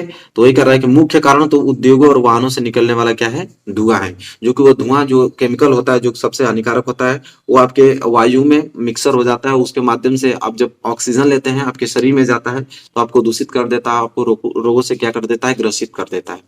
तो वायु प्रदूषण, फिर देखो हेडिंग डालेंगे। देखिए उसी के आगे आपको लिखना है कि वायु प्रदूषण के कारण जो है वायुमंडल में कार्बन डाइऑक्साइड की मात्रा बढ़ रही है और इससे पृथ्वी के ऊपर वाला ओजोन गैस का सुरक्षा चक्र बुरी तरह से क्या हो रहा है, प्रभावित हो रहा है। ठीक है। चलिए इसके बाद दूसरा हेडिंग डालेंगे हम लोग, जल प्रदूषण। इस तरह लिखेंगे कि उद्योगों और घरों से निकला हुआ कचरा कई बार नदियों और अन्य जल स्रोतों में मिल जाता है, जिससे यह उन्हें प्रदूषित कर देता है। जल प्रदूषण के कारण अनेक बीमारियां पैदा होती हैं। देखिए अपने भाषाओं में हमने लिखा है, आप भी अपने बनाकर अपने तरीके से लिख सकते हैं। हेडिंग आपका जल प्रदूषण होगा और अपने तरीके से जो भी आपका मन कर रहा है जो कि जल प्रदूषण से रिलेटेड है वो आप व्यक्त कर सकते हो। ठीक है। चलिए इसके बाद मृदा प्रदूषण, या तुम जो मैं लिखा हूं इसी को याद कर सकते हो। मृदा प्रदूषण में मिट्टी में होने वाले प्रदूषण को मृदा प्रदूषण कहते हैं और यह मुख्यतः खेती में अत्यधिक कीटनाशक का उपयोग करने से या ऐसे पदार्थ जिसे मृदा में नहीं होनी चाहिए उसके मिलने पर यह होती है। शहरीकरण और औद्योगिकरण बढ़ने से मृदा प्रदूषण क्या होता है, बढ़ जाता है। ठीक है। तो मृदा प्रदूषण भी तीसरा हमने यहाँ पे अच्छे से व्यक्त कर दिया। इसके बाद हम चौथी हेडिंग डालेंगे ध्वनि प्रदूषण। और ध्वनि प्रदूषण में लिखेंगे कि ध्वनि प्रदूषण जो है किसी भी प्रकार के अनुपयोगी ध्वनि को कहते हैं। जैसे इस प्रदूषण से यह होता है कि मानव और जीव जंतुओं को परेशानी होती है और कल कारखानों का शोर, यातायात का शोर और मोटर गाड़ियों का आवाज, लाउड स्पीकरों का जो कर्ण भेदक ध्वनि होता है उससे यह प्रदूषण होता है। कौन, ध्वनि प्रदूषण। तो देखो इतना छोटा छोटा हेडिंग बना के आपको लिखना है, ये नहीं कि एक हेडिंग बना दिया तो एक पेज लिख दिया, नहीं। देखिए हमने कितने कम भाषाओं में एक एक हेडिंग में यहाँ पे हमने व्यक्त किया, इसी प्रकार आपको व्यक्त करना है। जब आपने प्रदूषणों का प्रकार लिख दिया इसके बाद आप लिखोगे प्रदूषण के दुष्परिणाम, कि प्रदूषण से क्या दुष्परिणाम हो सकते हैं। तो देखिए लिखेंगे हम कि प्रदूषण के कारण जो है कि मानव के स्वस्थ जीवन का खतरा पैदा हुआ है और प्रदूषण के कारण जो है मानव खुली हवा में लंबी सांस लेने के लिए तरस रहा है और प्राकृतिक असंतुलन पैदा हो रहा है और कई तरह के जीव और जो प्रजातियां हैं प्रदूषण के कारण क्या हो रही हैं, विलुप्त होती जा रही हैं। ठीक है। ये इसमें हमने प्रदूषण के दुष्परिणाम में हमने ये सारी चीजें इंक्लूड किया। इसके बाद हम लिखेंगे सुधार के उपाय, मतलब इसके कैसे हम सुधार कर सकते हैं। फिर लिखेंगे कि प्रदूषण कम करने के लिए हमें लोगों में जागरूकता पैदा करनी होगी, वनों के विनाश को रोकना होगा और अधिक से अधिक क्या होना चाहिए, पेड़ लगाना हमें चाहिए। ठीक है, पेड़ लगाना होना चाहिए। देखो हमने सुधार के उपाय लिख दिया। ठीक है। इसके बाद देखिए उसी में कुछ लाइन और आपको ऐड करना है, जैसे वर्षा के जल को संचित करके उसका पुनः उपयोग करना चाहिए और सरकार को भी समय समय पर प्रदूषण के खिलाफ क्या करना चाहिए, अभियान चलाने होंगे। अब लास्ट हेडिंग उपसंहार। देखिए होता क्या है कि जब भी निबंध आप लिखते हो तो पहली हेडिंग आपकी प्रस्तावना होनी चाहिए और लास्ट हेडिंग आपका उपसंहार होना चाहिए। अगर दोनों ये आपने अच्छे से लिख दिया तो इसी पे निर्धारित हो जाएगा और आपके नंबर पूरे मिल जाते हैं। ठीक है। तो ये दोनों हेडिंग मिस्टेक मत करना, चाहे आपको निबंध आए चाहे ना आए, पहला आपको प्रस्तावना डालना ही डालना है और लास्ट वाला हेडिंग उपसंहार डालना ही है। चलिए उपसंहार में भी देख लेते हैं कि प्रदूषण एक बहुत गंभीर समस्या है और प्रदूषण कम करने के लिए हर व्यक्ति को अपने स्तर प्रयास करने की आवश्यकता है। देखिए हमारा कर्तव्य है कि हम प्रदूषण के खिलाफ अपना योगदान देकर पर्यावरण का सुरक्षा करें। ठीक है। देखिए बस खत्म, इतना अगर आपने लिखा है समझिए कि आप लोगों को पूरे के पूरे 9 नंबर मिलने वाले हैं। ठीक है। तो देखिए यहाँ प्रदूषण का भी समाप्त हो गया। अगर हम आगे बात करें और मैं आप लोगों को बताने वाला हूं तो देखो अगली जो आप लोगों का है वो है विज्ञान वरदान या अभिशाप। ये सबसे ज्यादा इंपॉर्टेंट है और हमने बहुत अच्छे तरीके से इसको लिख के लेकर आया है। देखिए विज्ञान वरदान या अभिशाप, फिर वही सबसे पहले प्रस्तावना डालोगे ही डालोगे। देखो लिखेंगे प्रस्तावना में कि आज का जो युग है विज्ञान का युग है, छोटी से छोटी वस्तु से लेकर बड़ी से बड़ी वस्तु तक जो भी आज हम जीवन में उपयोग में ला रहे हैं विज्ञान की देन है। यह वस्तुएं जो है इतनी अधिक हैं कि इनका नाम तक गिन पाना सरल नहीं है। जैसे छोटी सी सुई, धागा, बटन, कागज, पेंसिल, पेन आदि सारी वस्तुएं विज्ञान के कारण ही हमें आज प्राप्त हैं। ठीक है। देखिए कितना हमने अच्छे तरीके से प्रस्तावना को व्यक्त किया है। ठीक है। कहीं किताब में नहीं मिलेगा, आप लोगों को कहीं भी देख सकते हैं ना, ट्यूशन बैंक में मिलने वाला है। ये जो मेरे मन में आया है वही हमने व्यक्त किया है। फिर अगली हेडिंग हमने बनाया है कि समय और स्थान की दूरी समाप्त। इसका क्या है कि विज्ञान ने समय और स्थान की दूरी समाप्त कर दी है। पहले जहां पहुंचने में कई महीने लग जाते हैं थे, वहां अब कुछ ही घंटों में पहुंच जाते हैं। सागर को पार करना अब कठिन नहीं है। पर्वत को लांघना अब बाएं हाथ का खेल बन गया है। रेगिस्तान को पार करना अब कठिन नहीं रहा। यह सब विज्ञान के कारण ही संभव हो पाई है। ठीक है, चलिए इसके बाद हमने अगली हेडिंग बनाई है यहाँ पे कि विज्ञान के प्रगति का आधार क्या है। फिर इसमें हमने लिखा है कि विज्ञान के कारण आज मानव ने प्रगति कर ली। शिक्षा, कृषि, उद्योग, धंधे, यातायात के साधन सभी में विज्ञान के बढ़ते चरण दिखाई दे रहे हैं। शिक्षा के क्षेत्र में बहुत प्रगति हुई है। शिक्षा के लिए आवश्यक पुस्तकें, कागज, पेंसिल, पेन आदि विज्ञान के द्वारा ही हमें मिल पा रहे हैं। इसी प्रकार अन्य क्षेत्रों में भी हमने बहुत प्रगति की है और इस प्रगति का आधार है विज्ञान। ठीक है, तो ये विज्ञान की प्रगति का आधार हमने हेडिंग बना के इसमें व्यक्त किया। अगला हेडिंग हमने बहुत अच्छे से डाला है कि मनोरंजन और विज्ञान का क्या संबंध है। लिखेंगे कि आज खेल कूद की सामग्री से बाजार भरे पड़े हैं। अनेक प्रकार के पत्र पत्रिकाएं, रेडियो, दूरदर्शन आदि हम आसानी से प्राप्त कर सकते हैं। घर बैठे बैठे हम दूरदर्शन पर अपनी पसंद का कार्यक्रम देख सकते हैं।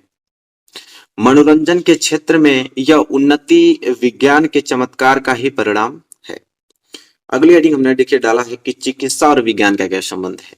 चिकित्सा के क्षेत्र में भी विज्ञान ने चमत्कार पैदा कर दिया है। छोटी से छोटी बीमारियों से लेकर बड़े से बड़े घातक रोग तक का इलाज आज आसानी से किया जा सकता है। कोई भी रोग आज ऐसा नहीं जिसे असाध्य कहा जा सके। हमारे पास सबका इलाज है। आज हमें नई नई औषधियां प्राप्त हैं।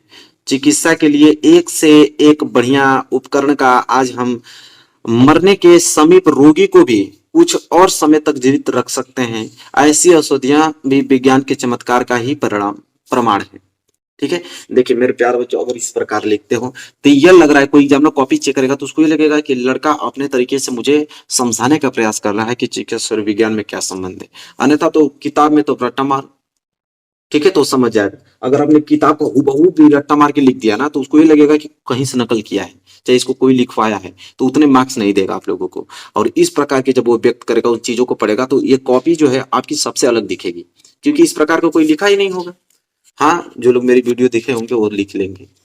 चलिए आगे लिखेंगे इसके। देखिए अगली हेडिंग हमने बनाया है कि विज्ञान का लाभ क्या है।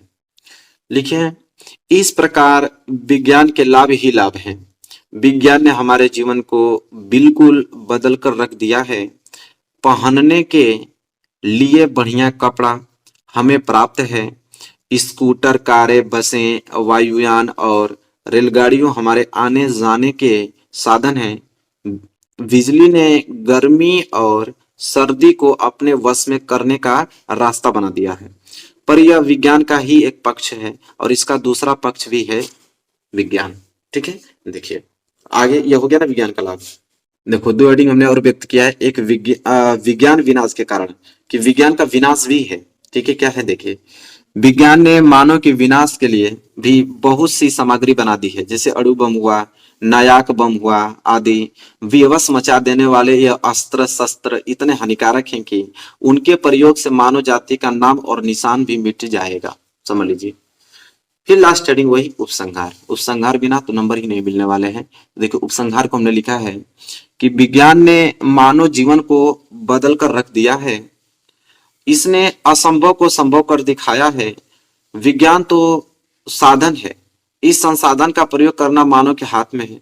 वह यदि चाहे तो इसमें मानव जाति का कल्याण, यदि वह विज्ञान का प्रयोग मानव के विनाश के लिए करता है तो इसमें विज्ञान का कोई दोष नहीं। दोष यदि है तो उसका है जो इसका मानव संहार के लिए प्रयोग करता है। देखिए कितना अच्छे से हमने व्यक्त किया है।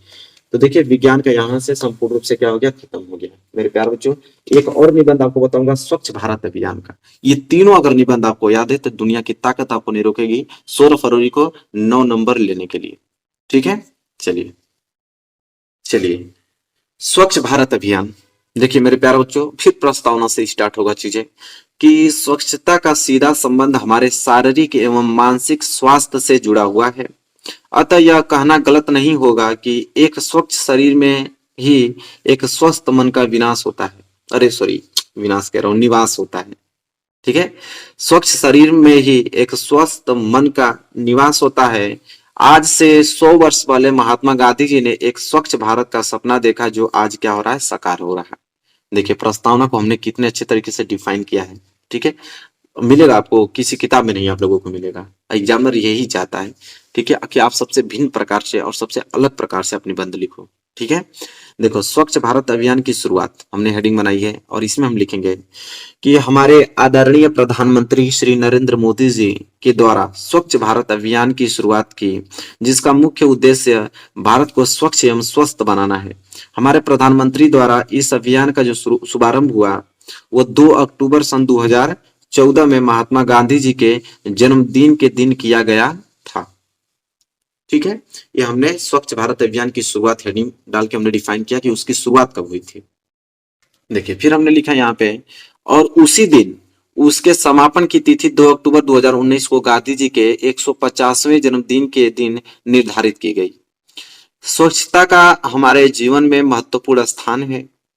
अगर हम स्वच्छ और सुंदर माहौल में ना रहें तो हमें गंदगी से अनेक प्रकार की बीमारियां और परेशानियों का सामना करना पड़ता है, जिसके लिए हम अब सभी यही सोचते हैं कि हम अपने घर और आसपास की सफाई रखें, लेकिन सफाई करने के बाद कूड़े कचरे को इधर उधर फेंक देते हैं।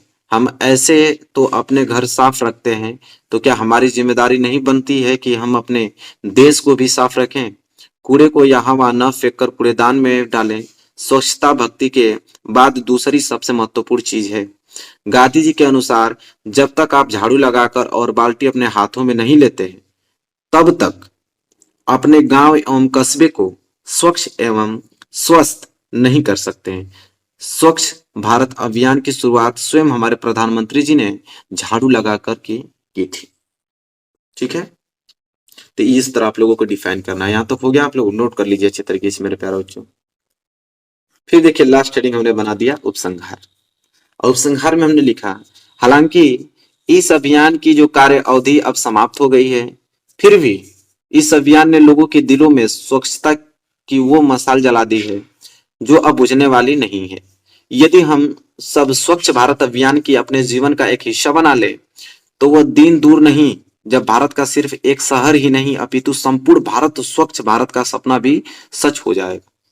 ठीक है, देखिए यहाँ पे समाप्त हो गया। मेरे प्यारों, जो तीनों निबंध को हमने इतने अच्छे तरीके से डिफाइन किया और इतने अच्छे तरीके से बोर्ड एग्जाम की कॉपी पे लिख के लेके आया हूँ, इसी प्रकार आपको लिखना है। पूरे के पूरे अंक अगर आपको लेने होंगे तो संस्कृत के गद्यांश की बात करें ना, तो 3 पेपर है, तीनों में हम बता देता हूँ आप लोगों को। पहला, तीनों वाराणसी से लिया गया है, वाराणसी के चैप्टर का ही पूछता है, तो कंफर्म बात है। लेकिन यहाँ पे 4 नंबर का ना, लेकिन इस बार 5 नंबर का पूछेगा, याद रखना है।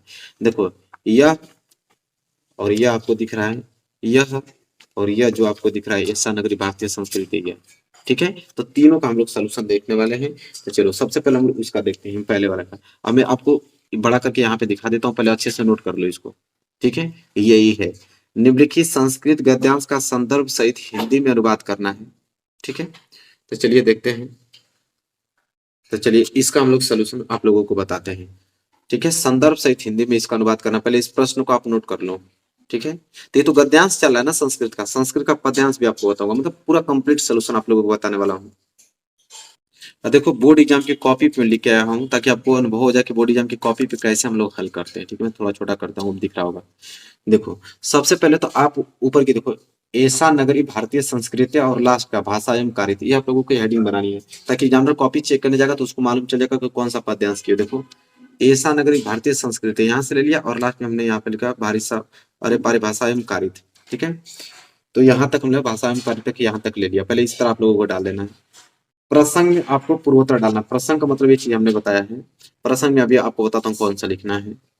देखो प्रसंग में ये वाला लिखना है, नोट कर लो, क्योंकि तीनों वाराणसी से था इसलिए हमने बस एक बार लिख दिया है, और उसको आप लोग उसी में बार बार लिखना है, इसलिए हमने बार बार नहीं लिखा कि इस गद्यांश में वाराणसी की ऐतिहासिकता तथा अब स्थिति के विषय में बताया गया है। ठीक है, बस यही आपको प्रसंग में लिखना है। इसके बाद यहाँ पे देखो अनुवाद। अब इसका अनुवाद हम लोग करने वाले हैं। ठीक है, ये जो आपको दिख रहा है ना यहाँ तक, इसका हम लोग अनुवाद करने वाले हैं। तो लिखेंगे यह नगरी भारतीय संस्कृति और संस्कृत भाषा की जो केंद्र स्थली है। यहीं से संस्कृत साहित्य और संस्कृति का प्रकाश सभी जगह फैला है। मुगल युवराज दारा सिकों ने यहाँ आकर भारतीय दर्शन शास्त्रों का अध्ययन किया था, और वह उनके ज्ञान से इतना प्रभावित हुआ था कि उपनिषदों का अनुवाद फारसी भाषा में कराया। ठीक है, बस अनुवाद खत्म, 5 नंबर मिल गया। बस इतना सिंपल होता है। ठीक है, नोट कर लिया आपने। अब देखिए यह वाला जो है वो वाराणसी प्राचीन काल देव है। ठीक है, कहाँ गया उसको मैं आपको बताता हूँ। यह वाला आप करने वाले हैं। देखो वाराणसयम प्राचीन काल देय गेहे गेहे विधाय, यहाँ से लेके अध्ययनंदम प्रचलित, इसका हम लोग करने वाले हैं। 5 नंबर का आएगा इस बार। देखो वाराणसयम प्राचीन काल देय अध्ययनम प्रचलित, इस तरह हेडिंग आपको डाल देना है। संदर्भ लिखोगे कि प्रस्तुत गद्यांश हमारी पाठ्य पुस्तक हिंदी के संस्कृत खंड के वाराणसी पाठ से उद्धृत है।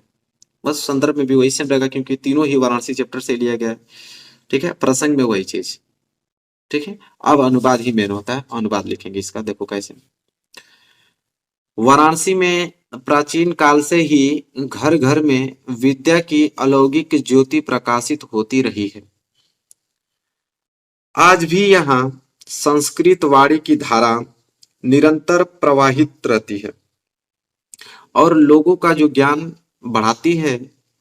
यहाँ पर अनेक आचार्य उच्च कोटि के विद्वान वैदिक साहित्य के अध्ययन और अध्यापन में इस समय भी लगे हुए हैं।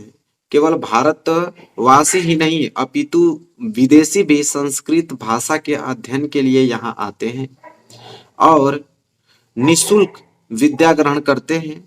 और यहाँ पर हिंदू विश्वविद्यालय, संस्कृत विश्वविद्यालय, काशी विद्यापीठ, ये 3 विश्वविद्यालय हैं जिनमें नवीन और प्राचीन ज्ञान विज्ञान के विषयों का अध्ययन चलता रहता है। बस यही इसका अनुवाद है मेरे प्यारे बच्चों। इसको तैयार कर लेना, 3 ही है, तीनों तैयार कर लोगे ना तो इससे बाहर नहीं आने वाला है। ठीक है, चलो ये भी हमने बता दिया। एक और बच गया, उसको बताने वाला हूँ, ये वाला देखो, नोट कर लो। इयम नगरी विविधता धर्माणम, ये जो है आप अच्छे से तरीके से इसको नोट कर लो, यहाँ से लेके परिपालयति तक। चलिए इसको देखते हैं। देखो वही चीज लिखा है, इयम नगरी विविधमारणम परिपालयति तक। ठीक है, प्रसंग वही रहेगा जो मैंने अभी बताया आप लोगों को, प्रसंग में वही लिखना है। हाँ, अनुवाद चेंज होगा इसका। देखो इसका अनुवाद क्या है, यहाँ एक बार फिर दिखा देता हूँ। यही है, इसी का अनुवाद हम लोग देखने वाले हैं। ठीक है, यह नगरी विविध धर्मों के मिलन का स्थान रही है। महात्मा बुद्ध, तीर्थकर, पार्श्वनाथ, शंकराचार्य, कबीर, गोस्वामी तुलसीदास और दूसरे बहुत से महात्माओं ने यहाँ आकर अपने विचारों को फैलाया, अर्थात अपने विचारों का प्रसार किया। केवल दर्शन, साहित्य और धर्म में ही नहीं अपितु कला के क्षेत्रों में भी यह नगरी विविध कलाओं और शिल्पों के लिए संसार में प्रसिद्ध है। यहाँ की जो रेशमी साड़ियां हैं देश विदेश में सभी जगह पसंद की जाती हैं, और यहाँ की जो पत्थर की मूर्तियां प्रसिद्ध हैं, और यह अपनी प्राचीन परंपरा का इस समय भी पालन कर रही है। बस ये भी आप लोगों का खत्म हो गया। तो तीनों हमने बता दिया। ठीक है, अब हम देखने वाले मेरे प्यारे बच्चों इसका पद्यांश। ठीक है, अब देखो तीनों का पद्यांश जो है, इसमें एक पेपर देखो बता देता हूँ, एक पेपर यह पद्यांश जो है, और ये जो पद्यांश आपको दिख रहा है 2 पद्यांश। ठीक है, और ये मेरे पास देखो 3 पेपर है, और ये मेरे पास 4 पेपर है, और एक प्रश्न मैंने एक्स्ट्रा ले लिया है पेपर का। ठीक है, मतलब टोटल 5 हमारे पास हैं, और पांचों का मैं आप लोगों का एक ही जगह लिख के लेके आया हूँ पद्यांश। ठीक है, यही बार बार आता है। ठीक है, जो 5 आपको बताऊंगा उससे बाहर तो जाएगा ही नहीं। पहला यह है कि सर्वे भवन्तु सुखिनम, सर्वे सन्तु निरामया, सर्वे भद्राणि पश्यन्तु माँ कश्चित् दुख भाग भवेत्। ये बहुत ही ज्यादा इंपॉर्टेंट संस्कृत का श्लोक है, और इसका संदर्भ लिखना होता है और हिंदी में अनुवाद करना होता है। 5 नंबर बस मिल जाएगा आप लोगों को। तो चलिए सबसे पहले संदर्भ इसका देखेंगे। संदर्भ कैसे लिखेंगे, देखिए प्रस्तुत श्लोक हमारी पाठ्य पुस्तक हिंदी के संस्कृत खंड के अंतर्गत भारतीय संस्कृति नामक पाठ से उद्धृत है। इसमें सभी के कल्याण की कामना की गई है। देखिए कोई भी आप लोगों का संस्कृत का श्लोक आ जाए, संदर्भ लिखने का यही तरीका ही होता है। पहले आप ऐसे ही स्टार्ट करोगे कि प्रस्तुत श्लोक हमारी पाठ्य पुस्तक हिंदी से लिया गया है और संस्कृत खंड से लिया गया है। बस आपको चैप्टर का नाम इंक्लूड करना होगा, भारतीय संस्कृति नामक पाठ से उद्धृत है और इसमें सभी कल्याण की कामना की गई है। बस इतना ही टॉपिक आपको लिखना है संदर्भ में। और हिंदी का अनुवाद इसका देखा जाए कि इसका हिंदी का अनुवाद क्या होगा, तो हिंदी का अनुवाद ये होगा कि कह रहा है कि सर्वे भवन्ति सुखिनम। इसका मतलब होता है कि सभी सुखी हों और सर्वे संतु निरामया। सर्वे संतु निरामया मतलब होता है कि सब रोग रहित हो, मतलब कोई किसी को रोग न हो। और सर्वे भद्राणि पश्यन्तु मतलब होता है कि सबका कल्याण को देखो, मतलब सबका कल्याण हो। और माँ कश्चित् दुख भाग भवेत् का मतलब होता है कि कोई भी दुख न हो, मतलब कोई भी दुखी न हो। बस इतना ही टॉपिक आप करोगे 5 नंबर क्लियर। ये पहला आप लोगों का हमने संस्कृत का श्लोक यहाँ पे कंप्लीट करा दिया। ठीक है, 5 टोटल करने वाले हैं। ठीक है, पूरा नोट कर लो अच्छे तरीके से और इसी तरह आप लोगों को याद करके जाना है। पूरा का पूरा 70 में 70 नंबर लेके चले आओगे, कोई दिक्कत है नहीं। ठीक है, बस आप पढ़ते रहो डेली। दूसरा ये बहुत ज्यादा इंपॉर्टेंट है कि बंधनम मरणम वापि जयो वापि पराजय उभयत्र समो वीर वीर भाव ही वीरता। अब देखो इसका संदर्भ लिखने का तरीका देखो वही है।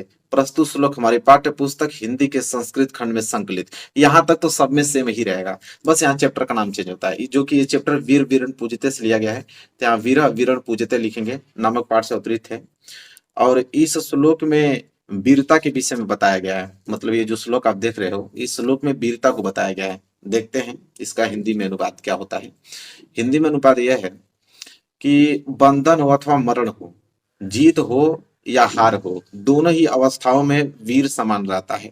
वीर को ही वीरता कहते हैं। कह रहा है कि बंधन हो या मरण हो, जीत हो या हार हो, दोनों ही अवस्थाओं में जो वीर होता है ना वो समान रहता है। अब वीर को ही किससे डिनोट किया गया है? वीरता से। बस इतना छोटा टॉपिक है और 5 नंबर आपको मिल जाएगा। ठीक है, अब पूछेगा तो 100%। ठीक है, ऐसे बाहर आएगा नहीं 5 जो मैं आपको बताने वाला हूँ। नोट कर लो, ये दूसरा है, देख रहे हो कितना छोटा छोटा है। अब तीसरा मैं दिखा देता हूँ आप लोगों को। चलो तीसरा नोट कर लो।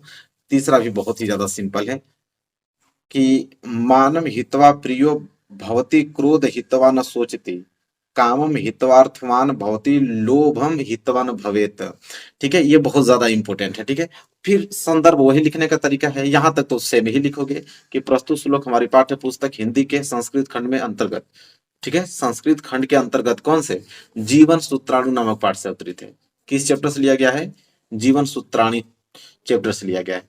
बस आपका बस हिंदी में अनुवाद करना होगा। ठीक है, अनुवाद इसका क्या है? तो देखिए मनुष्य कह रहा है कि अभिमान को छोड़ना प्रिय होता है। मनुष्य का जो अभिमान होता है उसको छोड़ना प्रिय होता है और क्रोध को छोड़कर शोक नहीं करता, कामना को छोड़कर धनवान होता है और लोभ को छोड़कर सुखी होता है। ठीक है, 3 लाइन का आप लोगों का मात्र इसका हिंदी का अनुवाद है। ठीक है, एक ही 5-5 मिनट भी पढ़ोगे तो पूरा का पूरा दिमाग में आप लोगों को छप जाएगा कि क्या कहना चाह रहा है ये। ठीक है, तो इतना सिंपल टॉपिक है और इसको आराम से आप लोग नोट करो और घर पे बैठ के आराम से याद करो। अब ये 5 जो आपको बता रहा हूँ, ये 5 अगर तैयार हो गया तो इसके बाद कोई वीडियो देखने की जरूरत थोड़ी पड़ेगी आपको। ये 5 ही आप याद कर लो। इसी तरह डेली कुछ ना कुछ टॉपिक हम अलग अलग लेकर आएंगे और उस सारे टॉपिकों से आपका 70 नंबर बिल्कुल तैयार हो जाएगा। बस एग्जाम जाके क्वालिफाइड कर लो, अच्छे नंबर लेके आओ। चलो देखो चौथा क्या है? वेरी मोस्ट इंपोर्टेंट है। क्या है चौथा? मरणम मंडलम यत्र विभूतिश्च विभूषणम कौपीनम यत्र कौशयम साकाशिकेन मीयते। ठीक है, ये आप लोगों का जो बहुत ही ज्यादा इंपॉर्टेंट है। और संदर्भ लिखने का तरीका तो रट गए होंगे आप लोग, वही चीज सेम प्रोसेस है कि प्रस्तुत श्लोक हमारी पाठ्य पुस्तक हिंदी के संस्कृत खंड के अंतर्गत संग्रहित वाराणसी नामक पाठ से अवतरित है।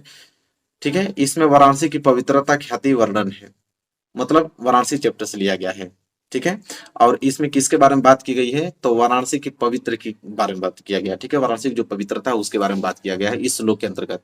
अब क्या देखेंगे? हिंदी में अनुवाद देखेंगे इसका, बस हो जाएगा हमारा। हिंदी का अनुवाद तो बहुत ही ज्यादा छोटा इसका है। क्या है कि जहां मरना भी कल्याणकारी है, जहां भस्म भी आभूषण है, जहां कौपिन भी रेशमी है, उस काशी को किसमें मापा जा सकता है? ठीक है, अब देखो कितना छोटा है। ठीक है, एक एक लाइन पढ़ना। जैसे यहाँ बोला है कि मंडलम, अरे मरणम मंडलम यत्र विभूति स विभूषणम, इसका मतलब यह है कि जहाँ मरना भी कल्याणकारी है और जहाँ भस्म भी आभूषण है। और दूसरी लाइन यहाँ पे यह थी कि कौपिन यत्र कौशयम सा काशी केन मियते, इसका मतलब है कि जहाँ कौपिन भी रेशमी होती है, बहुत सारी रेशमी, उस काशी को किससे माप सकते हैं आप? ठीक है, बस हो गया। तो ये चौथा आप लोगों का है। ठीक है, देखिए कितना आराम से लिखा है, आराम से लिखिए, टेंशन लेने की कोई जरूरत नहीं है। ठीक है, पेपर अभी आप लोगों के पास टाइम है, पढ़ते रहिए डेली, आप लोगों का सब कुछ हो जाएगा। चलो देखो पांचवा, देखो पांचवा लास्ट, अब देख लो पांचवा, इसको तैयार कर लो, बस हो गया। हतो वा प्रत्यस्यै स्वर्ग जित्वा वा भोचे से महिम निराशिर निर्ममो भूत्वा युधस्व विगत ज्वर। देख रहे हो कितना डिफिकल्ट लिखा गया है, लेकिन याद करने की जरूरत नहीं है, तो खुद लिखा हुआ मिलेगा आप लोगों को। ठीक है, आपको तो बस संदर्भ और हिंदी में अनुवाद याद करना है, तो लिखा हुआ मिलेगा आप लोगों को। ठीक है, याद करना होता तो थोड़ा डिफिकल्ट भी होता है, सिंपल है। ठीक है, तो यहाँ से लेके यहाँ तक हो गया। अब लिखोगे सिर्फ संदर्भ, और संदर्भ लिखने का तरीका भी बताए हैं, सब में वही फॉलो हो रहा है कि प्रस्तुत श्लोक हमारी पाठ्य पुस्तक संस्कृत खंड में संकलित, यहाँ तक तो सब में है भाई। किस चैप्टर से लिया गया? तो वीरह वीरेण पूज्यते नामक पाठ से उद्धृत है। ठीक है, वीरह वीरेण पूज्यते पाठ से उद्धृत है।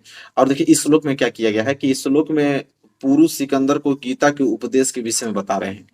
इस श्लोक में जो पुरुष सिकंदर को गीता के उपदेश में के विषय में बता रहे हैं। ठीक है, चलिए देखते हैं। अब इसका हिंदी में अनुवाद ही तो बच गया सिर्फ, देख लीजिए हिंदी में अनुवाद देख लो क्या है। यदि युद्ध में, युद्ध की बात हो रहा है कि यदि युद्ध में मारे गए तो तुम स्वर्ग को प्राप्त करोगे। ठीक है, कह रहा है कि अगर युद्ध हो रही है, अगर युद्ध में तुम मारे गए, ठीक है, तो देखो कह रहा है कि युद्ध में अगर मारे गए तो तुम स्वर्ग को प्राप्त करोगे, और जीत गए तो पृथ्वी के राज्य को भोगोगे। अतः तुम इच्छा रहित, ममता रहित और दुख रहित होकर युद्ध करो। मतलब कह रहा है कि अगर अगर मर गया युद्ध में तो तुम स्वर्ग को प्राप्त करोगे, अगर जीत गए तो पृथ्वी के राज्य को भोगोगे। मतलब कि जैसा सिचुएशन होगा उसको आपको देखना पड़ेगा, सबका देखभाल करना पड़ेगा, सबकी इच्छाओं को पूर्ति करना पड़ेगा। ठीक है, और कह रहा है इसीलिए इच्छा रहित, ममता रहित और दुख रहित होकर युद्ध करो।